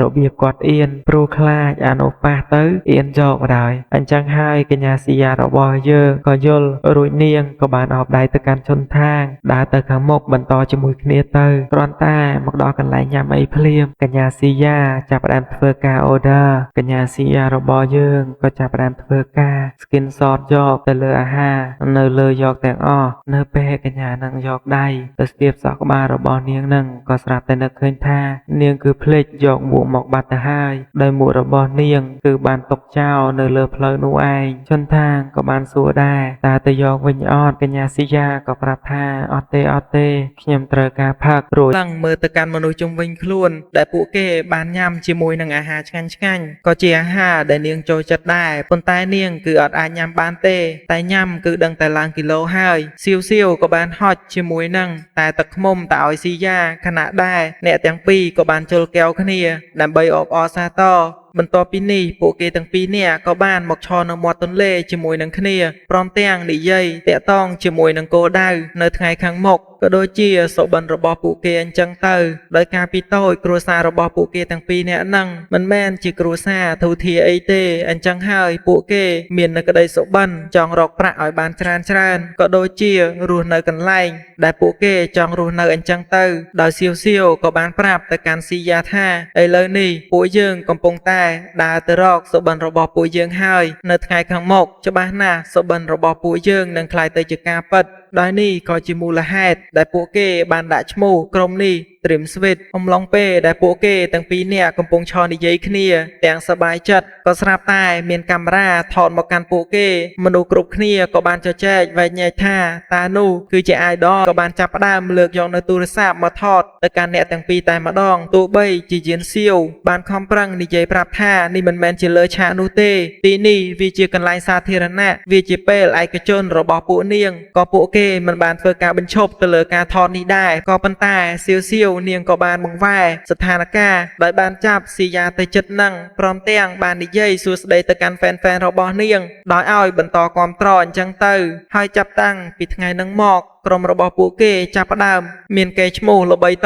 ទៅមាន sponsor ធំក៏ដូចជាសុបិនរបស់ពួកគេចង់ក្លាយទៅជាតារារកលុយបានច្រើននឹងក៏បានសម្រេចក្លាយទៅជាការពិតហើយប៉ុន្តែសម្រាប់ស៊ីយ៉ារឿងទាំងអស់នេះវាមិនល្អសម្រាប់នាងនោះទេព្រោះពេលវេលាក៏កាន់តែទៅមុខរឿងរ៉ាវដែលបានកើតឡើងគឺវាប្រហារផ្លូវចិត្តរបស់នាងខ្លាំងមែនទែនដោយអ្នកទាំងអស់គ្នានោះគឺបានធ្វើការថតទៅកាន់រូបនាងទាំងរូបថតស៊ីរូបថតនៅក្នុងពេលឯកជនរបស់នាងក៏ពួកគេថតហើយបើទោះបីជាស៊ីយ៉ាបានយកផុសតាងទាំងអស់ហ្នឹងទៅឲ្យ director របស់នាងក៏ដូចជាអ្នកគ្រប់គ្រងទៅលើក្រុមរបស់នាងឲ្យទៅប្តឹងប៉ូលីសក៏ប៉ុន្តែ director របស់នាងហ្នឹងបានប្រាប់ទៅកាន់នាងថាដោយសារតែរូបនេះគឺជារូបថតដែលបានថតនៅកន្លែងសាធារណៈអញ្ចឹងគឺមិនមានបញ្ហាអីនោះទេហើយពួកគេក៏មិនបាច់ប្តឹងទៅកាន់អ្នកទាំងអស់គ្នានោះផងដែរស៊ីយ៉ានាងត្រូវចាំថាតារាល្បីម្នាក់គ្រាន់តែរឿងប៉ុណ្ណឹងកុំយកដាក់ក្នុងចិត្តខ្លាំងពេកវាមិនមានបញ្ហាអីច្រើននោះទេ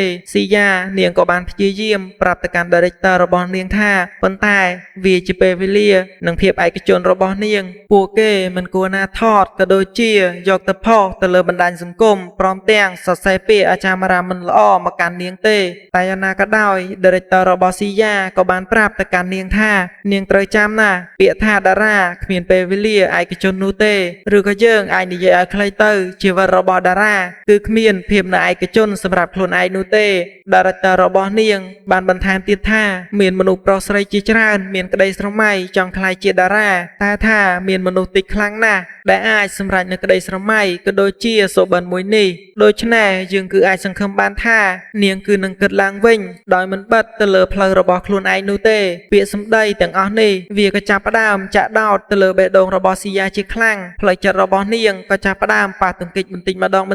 ងដើម្បីតែកន្លែងមួយនេះនាងគឺបានលះបង់ច្រើនណាស់សូម្បីតែភាពឯកជនរបស់នាងក៏គ្មានលើពីហ្នឹងអ្នកគាំទ្រទាំងអស់ហ្នឹងក៏បានធ្វើនៅរឿងមិនល្អទៅលើនាងទាំងការវាយប្រហារទៅលើពីអាចារ្យរាមនិងរូបថតនាងបន្តថានាងធ្វើឲ្យគេសប្បាយរីករាយនាងគឺផ្ដល់នៅស្នាមញញឹមទៅដល់ពួកគេនាងគឺបានលះបង់ច្រើនណាស់ក៏ប៉ុន្តែបែរជាយកនៅរឿងរ៉ាវទាំងអស់នេះមកធ្វើបាបទៅលើនាងទៅវិញពាក្យពេចន៍អាចារ្យរាមដ៏អាក្រក់ចាប់ផ្ដើមវាប្រហារមកលើរូបនាងជាបន្តបន្ទាប់រហូតដល់ធ្វើឲ្យនាងចាប់ផ្ដើមយល់ថាភាពឯកជនសម្រាប់ខ្លួនឯងគឺគ្មានទៀតនោះទេសម្រាប់នាងបាននាងបន្តស្ថិតនៅលើវិស័យមួយនេះទៀតនាងគឺនឹងរងនឹងការវាប្រហារផ្លូវចិត្តគឺកាន់តែខ្លាំងនោះឯងហើយនៅពេលមួយគឺជាពេលដែលរៀបនឹងឡើងលើឆាកនាងគឺចាប់ផ្ដើមបញ្ចេញនៅអារម្មណ៍របស់នាងទាំងអស់ឡើងមកដោយនាងក៏ចាប់ផ្ដើមសើចនៅលើឆាកប្រគំតន្ត្រីមួយនោះតាមរយៈការសើចរបស់ស៊ីប្រាជិតថានឹងដើរចេញអំពីវិស័យ យមួយនោះផងដែរដើរនៅក្រោមដំណក់ទឹកភ្លៀងជាមួយនឹងជើងរបស់នាងដែលពោពេញទៅដោយស្នាមរបួសមិត្តភ័ក្តិរបស់នាងដែលជាមិត្តសម្លាញ់តែម្នាក់ដែលតែងតែនៅក្បែរនាងក៏បានរត់មករកនាងព្រមទាំងបានហៅទៅកាន់នាងថាស៊ីយ៉ាឈប់សិនដោយសៀវសៀវក៏បានអូសដៃរបស់ស៊ីយ៉ាព្រមទាំងមកច្រកក្រោមភ្លៀងបន្តិចព្រមទាំងបាំងរួននាងហើយប្រាប់ទៅកាន់នាងថាកុំអញ្ចឹងមើលស៊ីយ៉ាកុំអញ្ចឹងអីណាគ្នានឹងស៊ីយ៉ាការងារថ្ងៃនេះវាក៏ពិតជាពិបាកហើយសម្រាប់ពួកយើងវាក៏មានជាមួយនឹងសម្ពាធជាច្រើនក៏ប៉ុន្តែយើងជឿថាយូរទៅឯងគឺនឹងអាចសាំជាមួយនឹងវាហើយអញ្ចឹងត្រូវតែស៊ូបន្តទៀតកុំបញ្ឈប់ត្រឹមនឹងអីដើម្បីសម្រេចនៅសុបិនរបស់ពួកយើងឈានទៅដល់ចំណុចកំពូលដែលពួកយើងចង់បានពួកយើងត្រូវតែបន្តណាខណៈដែលសៀវសៀវនាងក៏បានរុំទៅលើរបួសរបស់ស៊ីយ៉ាដែលមាននៅលើជើងផងដែរមិត្តភ័ក្តិរបស់ស៊ីយ៉ាក៏បន្តប្រាប់ទៅកាន់នាងថាឯងមិនមែនជាកូនក្មេងទៀតនោះទេណាគឺត្រូវតែរឹងមាំឡើងតែថាយើងក៏បានឃើញដូចគ្នាបើទោះបីជាមិត្តភ័ក្តិរបស់ស៊ីយ៉ាព្យាយាមនិយាយលួងលោមឲ្យនាងត្រឡប់ទៅវិញប៉ុណ្ណាក៏ដោយក៏ស៊ីយ៉ានាងគឺមិនត្រឡប់ទៅវិញនោះទេដោយនាងក៏បានដើរចេញពីមិត្តភ័ក្តិរបស់នាងឃើញបែបហ្នឹងសៀវសៀវនាងក៏ព្យាយាមខាត់ម្ដងទៀតតែមើលទៅលើសកម្មភាពរបស់ស៊ីយ៉ានៅពេលនេះគឺមិនស្ដាប់ទៅលើសម្ដីរបស់មិត្តនាងនោះទេនៅពេលដែលដើរទាំងបានប្រាប់ទៅកាន់មិត្តភ័ក្តិរបស់នាងថាសុំទោសណាសម្លាញ់ប៉ុន្តែគ្នាក៏ពិតជាមិនអាចទ្រាំក៏ដូចជាទទួលយកវាមិនបានមែនរួចស៊ីយ៉ាក៏បន្តដើរទៅមុខចេញពីមិត្តភ័ក្តិរបស់នាងទៀតទៅខណៈដែលយើងក្រឡេកមកកាន់នៅពេលបច្ចុប្បន្ននេះវិញយើងក៏បានឃើញថាមិត្តភ័ក្តិទាំងពីរនាក់ក៏បានអង្គុយទល់មុខគ្នានៅពេលដែលបុគ្គលិកនៅក្នុងហាងគាត់ក៏បានយកជាមួយនឹងភេសជ្ជៈដែលអ្នកទាំងពីរបានកំងមកក៏ស្រាប់តែគាត់ក៏បានសួរថាតើអ្នកទាំងពីរគឺជាស៊ីយ៉ាជាមួយនឹងយានសៀវមែនអត់ព្រោះមើលទៅដូចជាមកពីក្រុម Dream Suite លើបែបហ្នឹងស៊ីយ៉ាជាមួយនឹងមិត្តភ័ក្តិរបស់នាងក៏បានបដិសេធថាមិនមែនទេហើយពេលហ្នឹងក៏បានសុំទោសព្រមទាំងដើរចេញទៅវិញផងដែរសៀវសៀវក៏បានដោះជាមួយនឹងវ៉ាន់តារបស់នាងហើយសួរទៅកាន់ស៊ីយ៉ាមិនបានចេញក្រៅអត់ពាក់វ៉ាន់តាអញ្ចឹងស៊ីយ៉ានាងក៏បានឆ្លើយតបថាមិនបាច់ពាក់នោះទេព្រោះបច្ចុប្បន្ននាងអត់ត្រូវការពួនលាក់ខ្លួនអីទៀតនោះទេសៀវសៀវនាងក៏បានធំក្លិនស្រាចេញពីខ្លួនរបស់ស៊ីយ៉ានិងនិយាយទៅកាន់ស៊ីយ៉ាថាមិនបានផឹកស្រាអញ្ចឹងហើយមើលទៅកាន់សភាពរបស់នាងនៅពេលនេះមិនក៏ពិបាកមើលម្លេះហ่าខណៈដែលស៊ីយ៉ាក៏បានតបថាវាអត់តាក់តងអីជាមួយនឹងឯងទេសៀវសៀវក៏បន្តការដែលយើងបានជួបឯងនៅថ្ងៃនេះក៏នឹកមួយទៀតយើងក៏ចង់ដឹងថាឯងនឹងដើរដល់ណាហើយតាំងពីឯងសម្រេចចិត្តថាចាក់ចេញពីពួកយើងតើឯងនឹងខ្លាចទៅជាយ៉ាងណាហើយស៊ីយ៉ារបស់យើងនៅពេលដែលបានឮនៅសម្ដីមួយហ្នឹងនៅក្នុងចិត្តរបស់នាងគឺពិតជាពិបាកបរិយាយខ្លាំងមែនតើនាងចង់និយាយប្រាប់រឿងជាច្រើនជាមួយនឹងមិត្តភ័ក្តិសម្លាញ់ចិត្តតែមើលទៅហាក់បីដូចជាពិបាកខ្លាំងណាស់សម្រាប់នាងខណៈដែលសៀវសៀវក៏បន្តសួរទៅកាន់ស៊ីយ៉ាឯងយ៉ាងមិនហើយមួយរយៈហ្នឹងស៊ីយ៉ាក៏ប្រាប់ថាអត់អីទេខ្ញុំធ្វើបានល្អច្រើនចាប់តាំងពីបានចាក់ចេញនៅពេលបច្ចុប្បន្នក៏ដូចជាមានមិត្តភ័ក្តិថ្មីផងដែរប្រហែលជានឹងទៅរៀនវិញឆាប់នេះគិតមើលទៅមានតែវិស័យជានិស្សិតទេដែលស័ក្តិសមសម្រាប់ខ្ញុំមិនចង់ពាក់ព័ន្ធជាមួយនឹងជីវិតជាតារាទៀតនោះទេកិច្ចវេះពីវាកាន់តែច្រើនក្នុងជីវិតនេះក៏កាន់តែប្រសើរខណៈដែលសៀវសៀវក៏បានសួរថាអូអញ្ចឹងតើឯងសប្បាយចិត្តអត់ឬនៅសំណួរមួយនេះស៊ីយ៉ាក៏ឆ្លើយភ្លាមទេសៀវសៀវក៏បន្តឯងអាចឆ្លើយសំណួរនេះឲ្យស្មោះត្រង់ជាមួយនឹងយើងបានអត់តែភ្លាមទូរស័ព្ទរបស់នាងក៏ទទួលការឆាតមកជាច្រើនដងហើយនាងក៏បានលើកនៅវ៉ាន់តាមកពាក់និងប្រាប់ថាយើងគឺត្រូវទៅហើយយើងមិនដឹងថាគួរនិយាយជាមួយឯងបែបណាទេតែសង្ឃឹមថាការសម្រេចចិត្តរបស់ឯងទៅលើវិស័យមួយនេះឯងគឺអាចរីករាយព្រមទាំងសប្បាយចិត្តត្រូវចាំថាធ្វើអ្វីដែលសប្បាយញ៉ាំអីដែលឯងចូលចិត្តចង់ធ្វើអ្វីដែលឯងចង់ធ្វើហើយកុំភ្លេចណាវើយថែរក្សាខ្លួនឯងឲ្យបានល្អស៊ីយ៉ាក៏បានប្រាប់ទៅកាន់មិត្តភ័ក្តិរបស់នាងថាឯងក៏ដូចគ្នាការដែលមិត្តភ័ក្តិក៏បានញញឹមនិងបន្តដើរចេញនិយាយថាយើងដឹងហើយនៅពេលដែលមិត្តភ័ក្តិរបស់យើងបានដើរចេញទៅបាត់ស៊ីយ៉ាក៏បានចាប់ផ្ដើមយំយកតែម្ដងក្រោយពីបានយំមួយសន្ទុះស៊ីយ៉ារបស់យើងក៏បានដើរចេញមកខាងក្រៅព្រមទាំងបាននឹកទៅដល់សម្ដីរបស់មិត្តភ័ក្តិញ៉ាំអ្វីដែលឯងចង់ញ៉ាំធ្វើអ្វីដែលឯងចង់ធ្វើ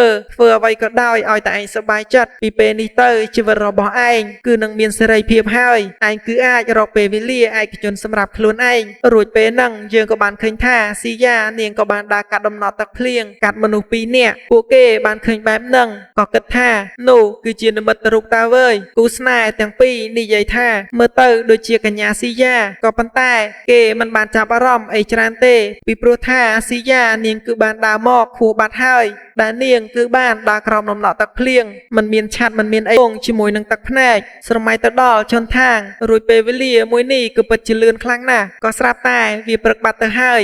ខ្លួនឡើងទៅទឹកជោគកញ្ញាក្រោយមកយើងក៏បានឃើញថាជន់ថាងបានបើកទ្វារមកគឺបានជួបជាមួយនឹងស៊ីយ៉ាបដោយឡើងញញឹមស្រស់ស៊ីយ៉ាហើយធ្វើអីគេមិនបានទៅទឹកខ្លួនជោគអញ្ចឹងចោះឯណាឆាត់របស់នាងទៅស៊ីយ៉ាក៏បានប្រាប់ថាអត់ចាំទេនេះមិនដឹងថាភ្លេចឬក៏ឲ្យទៅអ្នកណាម្នាក់បាត់ទៅហើយជន់ថាងក៏បានសួរទៅកាន់ស៊ីយ៉ាថាមិនហើយបានជួបជាមួយនឹងមិត្តចាស់របស់នាងយ៉ាងម៉េចដែរតើមានបញ្ហាអីអត់ស៊ីយ៉ាក្រវីក្បាលនឹងប្រាប់ទៅកាន់ជន់ថាងថាអត់អីទេពួកយើងនិយាយគ្នាយ៉ាងល្អសម្លឹងមើលទៅខាងលើវាគឺពិតជាល្អខ្លាំងណាស់ខណៈដែរជន់ថាងសម្លឹងមើលទៅកាន់ស៊ីយ៉ាអូខ្ញុំឃើញហើយនិយាយបែបនេះគាត់ក៏បានគិតថាឥឡូវនេះនាងក៏បានផ្លាស់ប្ដូរមកជាល្អម្ដងទៀតហើយក៏ចង់មានន័យថាការផ្លាស់ប្ដូររបស់នាងគឺពិតជាល្អច្រើនជន់ថាងរបស់យើងក៏សួរបន្តទៅកាន់ស៊ីយ៉ាថាខ្ញុំគឺចង់ទៅក្រៅតែកញ្ញាឯងចង់ទិញអីអត់ចាំខ្ញុំទិញឲ្យខណៈដែរស៊ីយ៉ារបស់យើងអត់និយាយអីច្រើនទេ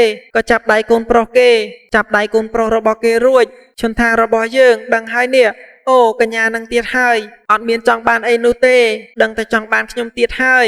ស៊ីយ៉ានាងក៏បានស្ទើរជើងដោយរៀងហ្នឹងគឺចង់ខីទៅលើជន់ថាងនោះឯងថាអីចេះខុសអំឡុងពេលហ្នឹងស៊ីយ៉ារបស់យើងក៏ចាប់ផ្ដើមធ្វើការខីទៅកាន់ជន់ថាងផងដែរក៏ស្រាប់តែរូនីក៏បានបើកទ្វារមកហើយសកម្មភាពមួយនេះនាងគឺបានឃើញទាំងអស់ធ្វើឲ្យនាងគឺពិតជាកាំងខ្លាំងមែនតើតែយ៉ាងណានាងគឺមិនបានធ្វើការរំខានទៅដល់ពេលវេលារ៉ូមែនទិករបស់អ្នកទាំងពីរនោះទេស៊ីយ៉ាក៏បានកាត់ព្រមទាំងពាក្យសម្ដីផ្សេងដែលបាននិយាយជាមួយនឹងជន់ថាង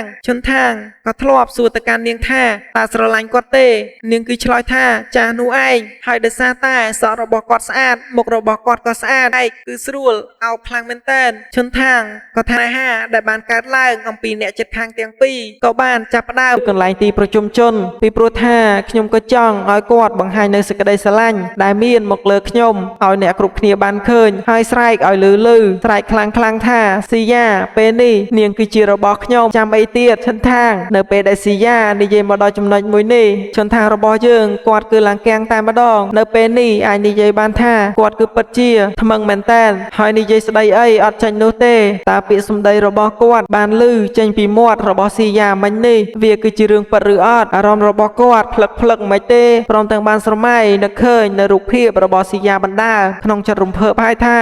ស៊ីយ៉ានាងគឺពិតជាស្រឡាញ់ខ្ញុំពិតប្រាកដមែននាងគឺមិនបានធ្វើការលេងសើចនោះទេហើយក៏មិនមែនជាសេចក្តីសប្បាយមួយពេលរបស់នាងដែរវាធ្វើឲ្យគាត់គឺពិតជាមានអារម្មណ៍ថារំភើបរួចនៅពេលនេះគាត់ក៏បានយកនៅរូបថតមួយចេញមកសម្លឹងមើលទៅកាន់វារួចក៏ដាក់ចុះខណៈដែលពេលហ្នឹងមាននរណាម្នាក់ឆាតមកកាន់គាត់ហើយនោះគឺជាស៊ូបាននិយាយនៅក្នុងសារនោះថាយកនាងទៅជម្រាបសួរម៉ាក់ប៉ារបស់លោកព្រមទាំងផ្ដល់អ្វីដែលនាងចង់បានឲ្យនាងលើនៅពេលសម្ដីទាំងអស់នេះយើងមិនដឹងទេថាស៊ូចង់និយាយទៅកាន់អ្នកណានោះទេយើងដឹងត្រឹមថាពេលដែលគាត់អានសារនេះរួចគាត់ក៏បានសម្លឹងមើលទៅកាន់រូបថតរបស់ស៊ូកាលនៅវិទ្យាល័យរួចនៅពេលហ្នឹងផងដែរជាសារបន្តបន្ទាប់ក៏បានលោតចូលមកកាន់ទូរស័ព្ទរបស់គាត់ផងដែរខណៈដែរគាត់ក៏បានឆ្លើយឆ្លងហើយពិតប្រាកដណាស់សារនេះគឺជារូបក៏ដូចជាមានវត្តមានមិត្តភ័ក្តិរបស់គាត់នៅទីនេះឥឡូវនេះយើងក៏បានឃើញផងដែរទាំងឈុនថាងស៊ូរូនីស៊ីយ៉ាក៏ដូចជាអាណប់ម្នាក់ទៀតនោះក៏បានមកជួបជុំគ្នាសប្បាយឡើងពេញហ្នឹងពួកគាត់កំពុងតែជប់លៀងសប្បាយសកម្មភាពរបស់ពួកគាត់គឺពិតជាអ៊ូអរខ្លាំងណាស់អំឡុងពេលហ្នឹងផងដែរឈុនថាងលើកស្រាដាច់មួយកំប៉ុងខ្ញុំមិនដឹងទេថានេះជាស្រាឬក៏ភេសជ្ជៈនោះទេគាត់ក៏បានប្រាប់អ្នកទាំងអស់គ្នាថាគាត់ទៅក្រៅមួយផ្លែតដោយសារតែគាត់ត្រូវទិញភេសជ្ជៈបន្ថែមមុននឹងទៅក៏ឆ្លៀតសម្លឹងមើលទៅកាន់ស៊ីយ៉ារូនីឃើញអញ្ចឹងក៏រៀងញាក់ភ្នែកផងដែរចំណែកឯស៊ីយ៉ារបស់យើងវិញនាងក៏បានក្រឡែកភ្នែកមើលទៅកាន់ឈុនថាងនៅពេលគេក្រឡែកមកអញ្ចឹងធ្វើដើរទៅអីឆ្កុយហើយនៅពេលនេះយើងក៏បានឃើញថាស៊ីយ៉ានាងក៏បានចេញមកក្រៅជាមួយនឹងឈុនថាងដូចគ្នាអ្វីដែរកាន់តែពិសេសទៀតនោះអ្នកទាំងពីរក៏បានចេញមកខាងក្រៅ ស្វីតជាមួយគ្នាទៀតណែកញ្ញាស៊ីយ៉ានេះចាប់ខីកូនគេទៀតហើយតើពេលណាលោកសារភាពស្នេហ៍ប្រមកកាន់ខ្ញុំឲ្យពិតប្រកបទៅនេះបន្ទាប់ពីខីកូនគេរួចក៏បបួលឈុនថាងបានប្រាប់ទៅកាន់ឈុនថាងថាអេកុំអាចូលទៅខាងក្នុងពួកយើងញ៉ាំការ៉េមិនអស់សិនទៅតែពួកនឹងឃើញពិបាកហើយគ្មានទេរឿងហ្នឹងតាមកាប់ពិតទៅយើងគឺចង់នៅក្បែរកូនគេហ្នឹងហើយឃើញអត់មិនទាន់ដឹងអីផងមកផ្អែកលើគេឈុនថាងក៏ប្រាប់ថាមើលនៅឲ្យស្ងៀមមើលកញ្ញានេះក៏ឌឺថាឈុនថាងក៏បានគិតដូចគ្នាវាគឺជាលើកទីប៉ុន្មានហើយនេះខ្ញុំគឺមិនអាចគ្រប់គ្រងអារម្មណ៍របស់ខ្លួនឯងទេក៏មិនអាចហាមឃាត់ទៅកាន់ស៊ីយ៉ាបានដែរក៏ប៉ុន្តែនិយាយឲ្យតាមត្រង់ទៅគាត់គឺអត់មានបំណងធ្វើអីអញ្ចឹងទេព្រោះមានអារម្មណ៍ថាកេងចំណេញទៅលើកូនគេមិនដឹងពីណាគេកេងចំណេញទៅលើពីណាគេនោះទេស៊ីយ៉ាអ្នកកេងចំណេញទេប្រូមិនបាច់ខ្លាចទេប៉ុណ្ណឹងអីនោះការ៉េមក៏បានធ្លាក់ទៅលើដៃហើយចោះមុំឡុងពេលដែលអ្នកទាំងពីរកំពុងតែជប់គ្នាទៀតផងក៏ស្រាប់តែស៊ូក៏បានសម្លឹងមើលឃើញអ្នកទាំងពីរកំពុងតែខីគ្នាដូចគ្នាតាមឡើងនៅក្នុងអមសួនទី21នេះយើងក៏បានឃើញថាសាច់រឿងគឺបានលេងថយក្រោយបន្តិចដល់អំឡុងពេលដែលឈុនថារបស់យើងគឺគាត់បានដើរទៅខាងក្រៅដើម្បីទិញជាមួយនឹងស្រាបៀរឬក៏ភេសជ្ជៈបន្ថែមហ្នឹងយើងគឺបានឃើញថាស៊ីយ៉ានាងក៏បានទៅតាមគាត់ពីក្រោយខណៈដែលស៊ូនៅពេលដែលឃើញបែបហ្នឹងនាងក៏បានគិតនៅក្នុងចិត្តរបស់នាងថាមិននឹកស្មាននោះទេថានារីដែលត្រូវទៅជាមួយនឹងឈុនថានៅពេលនេះគឺជានាងទៅវិញដំបងនាងស្មានថារូនីឬក៏អ្នកដតីទៅហើយនៅពេលហ្នឹងស៊ូក៏បានស្រមៃទៅដល់ពេលដែលនាងបានឃើញជាមួយនឹងអ្នកទាំងពីរគឺបានដើរលេងជាមួយនឹងគ្នាស្រមៃរួចស៊ូក៏បានច្របាច់កំប៉ុងឡើងទៅទេធរខណៈដែលមិត្តភ័ក្តិរបស់ឈុនថាងកំពុងតែស្ដីបន្ទោសទៅកាន់រូនីបើស្រឡាញ់មិត្តភ័ក្តិខ្ញុំហេតុអ្វីមិនតាមគេចាំមើលដឹងតែបណ្ដោយឲ្យដុំពេករបូតពីដៃហើយកញ្ញាឯងហ្នឹងរូនីក៏ព្យាយាមបដិសេធព្រមទាំងបានប្រាប់ថាឃើញឈុនថាងជាមួយនឹងស៊ីយ៉ានៅជាមួយគ្នារួចអ្នកទាំងពីរអ្នកហ្នឹងក៏ចាប់ផ្ដើមឆ្លោះគ្នាហ្មងទៅអំឡុងពេលហ្នឹងផងដែរអ្នកទាំងពីរហ្នឹងឆ្លោះគ្នាគឺស៊ូរបស់យើងក៏គិតរឿងច្រើនដែរដោយពេលហ្នឹងអ្នកទាំងពីរ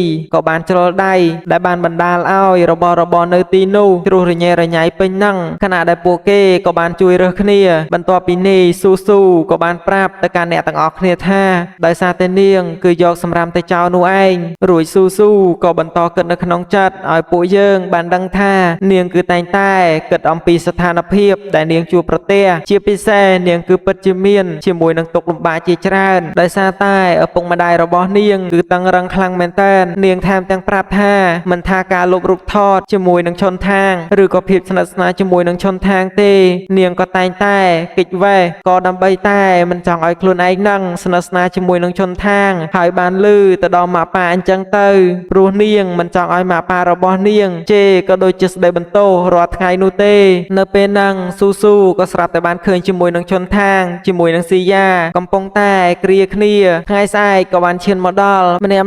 គ្រាន់តែក្រោយពីគេងភ្លាមគឺឃើញថាអ៊ីវ៉ាន់ឡើងរប៉ាត់រប៉ាយពេញហ្នឹងរូនីក៏ប្រញាប់ឡើងទៅខាងលើហើយដើម្បីទៅតាមឈុនថាងរបស់យើងឲ្យមកជួយរៀបចំឃើញអញ្ចឹងកញ្ញាស៊ីយ៉ានាងក៏បានដើរទៅរៀបចំជាមួយនឹងរបស់របរដែលរប៉ាត់រប៉ាយហ្នឹងទៅគឺរបស់ដែលសល់ពីផឹកយំមិញហើយស៊ូនាងក៏បានជួយផងដែរស៊ូក៏បានសួរទៅកាន់ស៊ីយ៉ាខ្ញុំមិនដាដឹងនោះទេថានាងជាមួយនឹងឈុនថាងឧស្សាហ៍ចេញទៅខាងក្រៅជាមួយនឹងគ្នាប្រហែលជារឿងនេះវាកើតឡើងមកយូរហើយមែនអត់ស៊ីយ៉ាក៏បានប្រាប់ថានឹងហើយឈុនថាងមិនមែនជាមិត្តភក្តិរបស់ខ្ញុំទេឮអញ្ចឹងស៊ូក៏ពិតជាភ្ញាក់ផ្អើលខណៈដែលនាងក៏បន្តសួរប៉ុន្តែម្សិលមិញខ្ញុំគឺបានឃើញនាងជាមួយនឹងឈុនថាងនិយាយមកដល់ចំណុចនេះស៊ីយ៉ាក៏ចាប់ផ្ដើមនិយាយបន្លំទៅហើយការនិយាយរបស់ស៊ីយ៉ាវាក៏បានធ្វើឲ្យកញ្ញាស៊ូមានអារម្មណ៍ថាអន់ចិត្តបន្តិចក្រោយមករូនីក៏បាននាំឈុនថាងចេញមកខាងក្រៅមើលទៅឈុនថាងគឺរៀងផ្លឹកគឺដោយសារតែរឿងការពីយប់មិញវាគឺបានធ្វើឲ្យគាត់នៅតែបន្តគិតថាតើស៊ូនាងស្រឡាញ់គាត់ឬក៏យ៉ាងម៉េចទៅតើនាងស្រឡាញ់ខ្ញុំមែនអត់ព្រោះថាយប់នៅលើអាគារនោះស៊ូនាងគឺបានញញឹមមកកាន់គាត់នោះឯងហើយចុះការសម្លឹងរបស់ស៊ូមកកាន់គាត់ជាមួយនឹងស៊ីយ៉ាយប់មិញតើខ្សែភ្នែកមួយនោះវាគឺបែបណាវិញបន្ទាប់ពីគិតរួចឈុនថាងក៏បាននិយាយទៅកាន់ពួកគេថាអត់អីទេចាំគាត់អ្នករៀបចំបន្ទាប់ពីនេះយើងក៏បានឃើញថាឈុនថាងក៏បានមកសាលារៀនបាត់ទៅហើយក៏ដល់ពេលដែលថ្នាក់រៀនត្រូវបានបញ្ចប់ដូចគ្នាអំឡុងពេលនោះក៏ស្រាប់តែស៊ូគឺបានធ្វើការឆាតមកកាន់គាត់ដែលនាងគឺចង់ជួបគាត់នោះឯងហើយនាងក៏បានប្រាប់ថា នៅតារាងបាល់ទាត់នៅពេលដែលបានជួបគ្នាឈុនថាងក៏បានសួរទៅកាន់ស៊ូស៊ូថាមើលទៅមុខរបស់នាងដូចជារៀងស្លេកស្លាំងតើនាងកើតអ្វីមែនទេស៊ូស៊ូក៏បានតបថាដោយសារតែនាងអត់បានគេងគឺគិតច្រើនខ្លាំងពេកតាក់ទងជាមួយនឹងរឿងដែលថានាងគឺនឹងត្រូវបញ្ចប់ការសិក្សានៅខាងមុខនេះឯងនិយាយឲ្យខ្លីទៅគឺនាងឈប់រៀននៅពេលដែលបានឮបែបហ្នឹងឈុនថាងគឺពិតជាភ្ញាក់ផ្អើលខ្លាំងមែនតែនបានសួរទៅកាន់នាងថាហេតុអ្វីបានជានាងសម្រេចចិត្តថាឈប់រៀនស៊ូស៊ូក៏តបរឿងហ្នឹងនាងគ្រាន់តែចង់រកការងារសម្រាប់ខ្លួនឯងចង់បានភាពឯករាជ្យមកលើខ្លួនឯងតែបើនាងសម្រេចចិត្តធ្វើបែបហ្នឹងនោះប្រកាសណាស់សំបីតែអាហារូបករណ៍របស់នាងក៏មិនទទួលផងដែរហើយនៅពេលដែលនាងឈប់រៀននាងគឺនឹងចាកចេញអំពីផ្ទះដើម្បីស្វែងរកការងារសម្រាប់ខ្លួនឯងនាងក៏ចង់ធ្វើជាគ្រូបង្រៀនផងក៏ដូចជាចង់ធ្វើការងារក្រៅម៉ោងបន្ថែមទៀតហើយបន្ទាប់ពីនេះនាងក៏នឹងស្វែងរកអនាគតរបស់នាងទៅតាមរយៈការងារពិតប្រាកដមួយឬអញ្ចឹងជន់ថាងក៏បន្តសួរនាងតើការដែលចាកចេញអំពីផ្ទះក៏ដូចជាស្វែងរកការងារព្រមទាំងឈប់រៀនទៀតតើមកពីបន្ទប់ជួលថ្លៃពេកមែនប្រសិនបើជាថ្លៃខ្ញុំអាចប្រាប់ទៅកាន់ស៊ីយ៉ាបានដើម្បីឲ្យនាងជួយសម្រួលស៊ូស៊ូនាងក៏បកស្រាយថាកុំបារម្ភអីវាមិនតាក់ទងជាមួយនឹងរឿងហ្នឹងនោះទេការដែលនាងធ្វើក៏ដូចជាដើម្បីគ្រួសាររបស់នាងទាំងអស់លោកគឺដឹងច្បាស់ណាស់ជន់ថាងថាគ្រួសាររបស់ខ្ញុំគឺបែបណាហើយក៏មានតែលោកផងដែរដែលខ្ញុំតែងតែប្រាប់រឿងរ៉ាវជាច្រើនដែលតាក់ទងជាមួយនឹងគ្រួសាររបស់ខ្ញុំផងតាក់ទងជាមួយនឹងខ្លួនខ្ញុំផ្ទាល់ផងនោះប្រសិនបើជាខ្ញុំនិយាយអំពីរឿងទាំងអស់នោះប្រាប់ទៅកាន់នរណាម្នាក់ក៏មានន័យថាគឺខ្ញុំស្រឡាញ់នោះឯងហើយខ្ញុំគឺស្រឡាញ់លោកណាឈុនថាងការដែលបានឮបែបនេះឈុនថាងគាត់គឺពិតជាមានអារម្មណ៍ថាគាំងខ្លាំងមែនតែនឈុនថាងគាត់ក៏ពិតជាភាំងនិយាយអីអត់ចាញ់នោះទេខណៈដែលស៊ូស៊ូបន្តរៀបរាប់ទៅកាន់គាត់ថាខ្ញុំគឺចាប់ផ្ដើមលងស្រឡាញ់លោកតាំងពីវិទ្យាល័យមកម្លេះប៉ុន្តែខ្ញុំមិនអាចប្រាប់ទៅកាន់លោកបាននោះទេវាគឺដោយសារតែឪពុកម្ដាយរបស់ខ្ញុំគាត់គឺតឹងរឹងខ្លាំងណាស់ពួកគេហាមខ្ញុំគ្រប់យ៉ាងបិទសិទ្ធខ្ញុំគ្រប់យ៉ាងហាមមិនឲ្យដើរលេងក៏ដូចជាមានមិត្តភ័ក្តិប្រុសនោះទេនោះក៏ដោយសារតែអ្នកទាំងពីរស្រឡាញ់នៅកេរ្តិ៍ឈ្មោះគ្រួសារជាធំមិនចង់ឲ្យខ្ញុំធ្វើខុសអ្វីមួយលោកដឹងទេរាល់ពេលដែលខ្ញុំចេញមកខាងក្រៅឬក៏ទៅជប់លៀងជាមួយនឹងនរណាម្នាក់គាត់តែងតែមកទឿនខ្ញុំរហូតជាពិសេសមិត្តភ័ក្តិទាំងអស់របស់ខ្ញុំគឺគាត់សុទ្ធតែមានលេខរបស់ពួកគេសំបីតែស៊ីយ៉ាគាត់ក៏មានផងដែរខ្ញុំនៅចាំច្បាស់ណាស់ល្ងាចមួយឪពុករបស់ខ្ញុំគឺបានឃើញប្អូនស្រីរបស់ខ្ញុំបណ្ដាជាមួយនឹងមិត្តភ័ក្តិប្រុសរបស់គេដោយពួកគេគឺបានកាន់ដៃគ្នាខ្ពស់នឹងមើលកំជ្រោយជាច្រើនបែបនេះភាពស្រស់ស្អាតបែបនេះគឺនាងនឹងរុញឆុនថាងរបស់យើងឲ្យទៅខាងក្រោមដើម្បីសម្លាប់គាត់ចោលហើយនាងគឺនឹងលោតទៅតាមក្រោយឬបែបហ្នឹងឆុនថាងគាត់គឺបានសើចបន្តិចនិងប្រាប់ទៅកាន់នាងថាអូយតើនាងមានជំនឿចិត្តប៉ុន្មានភាគរយទៅដែលអាចរុញខ្ញុំចុះពីលើអាគារនេះបាននិងសម្លាប់ខ្ញុំចោលនោះមើលខ្ញុំគិតថាស៊ូស៊ូឈប់ទៅខ្ញុំខ្លាចស្លាប់ណាស់ណាប៉ុន្តែខ្ញុំសូមភ្នាល់ថាអត់មាន 1% ទេដែលនាងអាចរុញខ្ញុំទៅបាននោះហើយពេលនេះគឺបានអស់ទឹកភ្នែករបស់នាងក៏ចាប់ផ្ដើមស្រក់ចុះមកនេះអ្វីទៅពីមុនលោកស្រឡាញ់ខ្ញុំណាស់តើហេតុអីនៅពេលនេះពួកយើងបានដើរមកដល់ចំណុចមួយនេះដោយរបៀបណាទៅឈុនថាងបានត្រឹមតែនិយាយពាក្យថាសុំទោសអារម្មណ៍នៅក្នុងចិត្តដ៏សែនអូនលងលយរបស់ឈុនថាងបានពន្លឺឡើងថាខ្ញុំក៏សូមអនុញ្ញាតឲ្យចរាពិតដែលជាអតីតកាលរឿងដែលខ្ញុំធ្លាប់ឆ្លងកាត់ពីមុនមកម្ដងស៊ូនៃការឈឺចាប់ហើយឈ្មោះរបស់គាត់ខ្ញុំស្រឡាញ់លោកខ្ញុំគឺពិតជាចង់នៅជាមួយលោកខ្ញុំគឺចូលចិត្តលោកឈុនថាងខ្ញុំគឺអាចធ្វើរឿងជាច្រើនឲ្យលោកខ្ញុំគឺអាចធ្វើរឿងបានច្រើនណាស់ខ្ញុំមិនដាល់ស្រមៃទេថាពេលវេលាមួយនេះវាឈឺចាប់ខ្លាំងណាស់តើលោកស្រឡាញ់ខ្ញុំដែរឬទេឆ្លើយមកឈុនថាងក៏បាននិយាយទាំងយំបាទខ្ញុំក៏ស្រឡាញ់នាងខ្លាំងគួរបន្ទោសអ្នកណាគួរបន្ទោសពេលវេលាមែនទេហើយក៏គួរតែបន្ទោសអ្នកទាំងពីរនាក់ត្រូវហើយបន្ទោសទាំងពីរហ្នឹងទាំងពេលវេលាទាំងពួកគេក៏ប៉ុន្តែយើងមិនអាចនិយាយបែបនេះបាននោះទេជាក់ស្ដែងវាអាចបណ្ដាលមកពីវាសនារបស់ពួកគេទាំងពីរមិនអាចជួបគ្នាបើប្រៀបធៀបទៅនឹងជីវិតមនុស្សប្រចាំថ្ងៃគឺវាបែបហ្នឹងនោះឯងថាងបានដើរនៅលើដងផ្លូវមនុស្សដែលគាត់នឹកឃើញនៅពេលនេះអត់មានអ្នកណាឆ្ងាយនោះទេគឺកញ្ញាស៊ីយ៉ានោះឯងសួរខ្លួនឯងហើយថាតើនាងយ៉ាងម៉េចយ៉ាងម៉ាហើយពេលនេះតើនាងសុខសប្បាយឬទេនាងកំពុងតែធ្វើ អ្វីទៅគាត់ក៏ពិតជានឹកគាត់ក៏ធ្លាប់បានគិតថានាងគឺជាមិត្តមានមិត្តគឺជាតារាវាគឺជាការស្មានច្រើនពេកហើយសម្រាប់គាត់ក៏ប៉ុន្តែនៅពេលនេះអ្វីដែលគាត់មិនដែលធ្លាប់បាននឹកស្រមៃតតែសោះវាក៏បានកើតឡើងសម្រាប់គាត់ក៏បាននឹកទៅដល់ពេលវេលាមួយដែលគាត់បានជួបស៊ីយ៉ាលើកដំបូងហើយអនុស្សាវរីយ៍ជាច្រើនក៏បានចាប់ផ្ដើមឡើងនៅពេលនោះតែម្ដងនឹកទៅដល់សម្ដីដែលពួកគេបានសួរគ្នាទៅវិញទៅមកតើស្រឡាញ់ខ្ញុំអត់នេះគឺជាសំណួរដែលសួរទៅវិញទៅមកនោះឯងចម្លើយរបស់ឈុនថាងអត់ទាន់មានទេតែចម្លើយរបស់ស៊ីយ៉ាគឺនាងមានច្បាស់គ្រប់ពេលនាងគឺថាស្រឡាញ់ឈុនថាងហើយស្រឡាញ់ខ្លាំងណាស់នៅពេលដែលឈុនថាងរបស់យើងគឺបានរត់ទៅដល់ព្រមទាំងបានគិតនៅក្នុងខួរក្បាលពោពេញទៅដោយឈ្មោះរបស់ស៊ីយ៉ារូបរបស់ស៊ីយ៉ាគាត់ពេលនេះគឺចង់ឃើញនាងនៅក្បែរនាងលីស៊ីយ៉ាបើយើងមើលមកខាងនេះវិញយុនស៊ីព្រមទាំងរូនីព្រមទាំងកញ្ញាស៊ីយ៉ាក៏បានត្រឡប់មកពីការមើលកំជ្រួចវិញហើយអំឡុងពេលនឹងដែរពួកគេទាំង3បើកទ្វារចូលមកខាងក្នុងពួកគេពិតជាស្រឡាំងកាំងមែនតែនព្រោះបានឃើញជាមួយនឹងវត្តមានរបស់ឈុនថាងហើយគាត់ពេលនេះកំពុងតែដង្ហោមែនតែនដកដង្ហើមអត់ចង់ដល់គ្នានោះទេដោយសារតែរត់មកអំបញ្ញមិញទាំងរូនីព្រមទាំងយុនស៊ីសួរទៅកាន់ឈុនថាងថាមិនបានរត់មកទាំងហក់ម្លេះមើលទៅដូចជាហត់ខ្លាំងណាស់ភ្នែកក្រហមទៀតយំមែនឈុនថាងគាត់ក៏បាននិយាយទៅអ្នកទាំងពីរថាអត់ទេខ្ញុំគឺរងចាំស៊ីយ៉ាមូលហេតុដែលហត់បែបនេះក៏ដោយសារតែរងចាំស៊ីយ៉ាហើយពេលនេះស៊ីយ៉ាបងក៏ចង់ប្រាប់តអូនថាបងស្រឡាញ់អូនស៊ីយ៉ានាងក៏បានភាំងបន្តិចហើយញញឹមព្រមទាំងនិយាយទៅកាន់ឈុនថាងថាអរគុណណាដើរម្ដងបន្តិចខណៈពេលដែលទៅដល់នោះក៏ផ្ដល់ស្នាមថើបមួយខ្សែទៅកាន់ឈុនថាងទាំងដែលអត់បានអៀនពីអ្នកដែលឈរនៅខាងមុខនេះទេ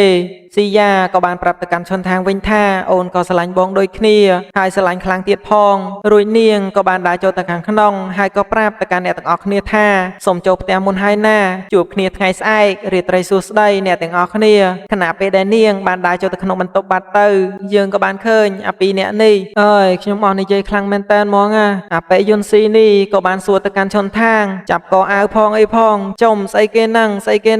អញឃើញនៅនឹងភ្នែកមិញហ្នឹងគឺជាស្អីគេយើងមើលទៅកាន់ទឹកមុខរបស់កញ្ញារូនីវិញទៅគឺញាក់សាច់តែម្ដងនាងក៏បានដើរត្រឡប់ទៅខាងក្រោយវិញធ្វើត្រឹនត្រាដើរអត់ចង់ត្រង់ផ្លូវទេពេលនេះខ្ញុំត្រូវការស្រាឯណាទៅស្រាអើយប្រញាប់រត់មកកាន់ខ្ញុំបន្តិចមកខ្ញុំត្រូវការអ្នកខ្លាំងណាស់ក្រឡេកមកមើលឈុនថាងជាមួយនឹងស៊ូនៅក្នុងផ្ទះឯនេះវិញគឺថាស៊ូកំពុងតែរៀបចំអេវ៉ាន់ដើម្បីចាក់ចាញ់នៅថ្ងៃស្អែកនេះដែលអ្នកទាំងពីរក៏បានជួបជជែកគ្នាផងដែរស៊ូក៏បានសួរទៅកាន់ឈុនថាងថានៅចាំថ្ងៃមុននោះបានអត់គឺជាថ្ងៃដែលនាងបានឡើងឆាកជំនួសស៊ីយ៉ានោះឯងថ្ងៃហ្នឹងណាការដែលនាងហ៊ានឡើងឆាកបែបហ្នឹងក៏ដោយសារតែនាងចង់បង្ហាញអារម្មណ៍ក៏ដូចជាចង់ឲ្យឈុនថាងមើលនោះឯងហើយនៅពេលដែលបានលឺអញ្ចឹងឈុនថាងក៏បានស្រមៃទៅដល់នៅពេលដែលស៊ីយ៉ានិយាយវាគឺពិតជាត្រឹមត្រូវមែនអញ្ចឹងឈុនថាងរបស់យើងថ្ងៃដែលឆ្លុះគ្នាជាមួយនឹងស៊ីយ៉ាគឺខុសហើយបន្ទាប់ពីបានរៀបចំជាមួយនឹងអេវ៉ាន់រួចហើយទាំងស៊ូជាមួយនឹងឈុនថាងក៏បានកាន់យកទៅខាងក្រៅ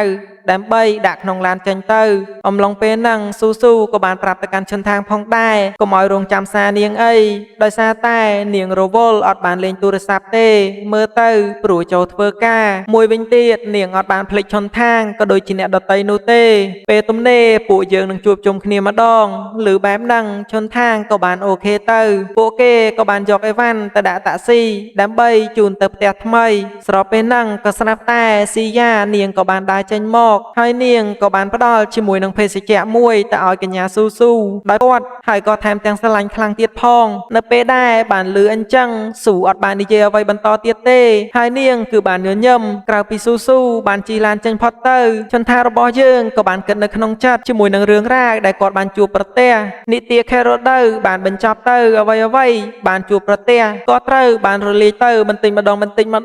ប៉ុន្តែវាអត់ផ្លាស់ប្ដូរអារម្មណ៍របស់គាត់ទៅតាមពេលវេលានោះទេដោយសារតែនៅពេលនេះគាត់គឺមានអារម្មណ៍ទៅលើនារីម្នាក់គត់ហើយឥឡូវនេះរដូវក្តៅក៏បានឈានចូលមកដល់អាចថារដូវក្តៅពេលនេះគឺជារដូវនៃក្តីស្រឡាញ់ដំបូងគាត់គិតថាភាពតាក់ទាញរបស់ស៊ីយ៉ាគឺទៅលើការថើបភ្នែកនិងសក់របស់នាងតែឥឡូវហ្នឹងគាត់អត់គិតអញ្ចឹងនោះទេភាពពិតប្រាកដដែលធ្វើឲ្យគាត់បានធ្លាក់នៅក្នុងអន្លង់ស្នេហ៍របស់នាងគឺជាកាយវិការរបស់នាងអត្តចរិតដ៏អាកំបាំងរបស់នាងទៅវិញនោះទេ គណៈដែរស៊ីយ៉ាក៏បានអោបដៃឈុនថាងនិងសួរទៅកាន់គាត់ថាតើឯណាទៅឯណាផ្កាមួយបាច់របស់ខ្ញុំគិតមើលឈុនថាងនៅតែពីរនាក់បែបនេះពេលវេលាបែបនេះតើពួកយើងគួរតែធ្វើអ្វីទៅនៅពេលដែលលឺអញ្ចឹងហើយវាគឺច្រើនខ្លាំងមែនតែនដែលត្រូវបំពេញជាមួយនឹងគ្នាវាគឺច្រើនមែនតែនច្រើនដែលយើងមិនអាចនិយាយអស់ពីព្រោះថាវាត្រូវការពេលវេលាដើម្បីស្វែងរកជាមួយនឹងគ្នាហើយមិនថាការស្វែងរកនោះយូរប៉ុណ្ណានោះទេគឺវានៅតែមិនអស់អញ្ចឹងនោះក៏មានន័យថាក្តីស្រឡាញ់របស់អ្នកទាំងពីរគឺវែងឆ្ងាយមិនអាចបញ្ចប់បាននោះទេវាគឺនឹងអាចដើរទៅដល់ដែនកំណត់មួយនោះដែលពួកគេគឺចង់ឲ្យគ្នាទៅវិញទៅមកកាន់ជាមួយនឹងបាច់ផ្កាធំមួយនៅក្នុងដៃឈរនៅចំពីមុខមនុស្សដែលខ្លួនឯងស្រឡាញ់ឈុនថាងខ្ញុំកំពុងតែរងចាំជាមួយនឹងការសារភាពស្នេហ៍របស់ប្រសូនមួយនេះក៏បានឈានមកដល់ទីបញ្ចប់តែត្រឹមនឹងដូចគ្នាអញ្ចឹងបើសិនជាចូលចិត្តការសម្រាយរឿងបែបស្នេហាបែបហ្នឹងកុំភ្លេច comment នៅខាងក្រោមណា admin នឹងធ្វើបន្តទៀតអូខេអញ្ចឹងសាច់រឿងនៅក្នុងអេពីសូតមួយនេះក៏បានឈានមកដល់ទីបញ្ចប់តែត្រឹមនឹងដូចគ្នាអញ្ចឹងបើសិនជាចូលចិត្តការសម្រាយរបស់ admin កុំភ្លេចជួយចុច like ក៏ដូចជា subscribe ឲ្យ channel admin ម្នាក់មួយផងអញ្ចឹងក៏សូមជូនពរទៅដល់បងប្អូនដែលប្រឡងទី12នៅក្នុងឆ្នាំ2026នេះឲ្យប្រឡងជាប់បានគ្រប់គ្នាណាហើយកុំភ្លេចមើលមេរៀនទាំងអស់គ្នាផងណាហើយ admin សូមហាមណាហាមអ្នកដែលមានស្នេហាកុំឲ្យបែកបាក់ស្នេហានៅក្នុងឆ្នាំប្រឡងមួយនេះហើយសម្រាប់អ្នកដែលមិនទាន់មានស្នេហាសូមនៅបន្តអត់មានស្នេហាទៀតសិនទៅចាំយើងប្រឡងចប់ចាំយើងយកទាំងអស់គ្នាណា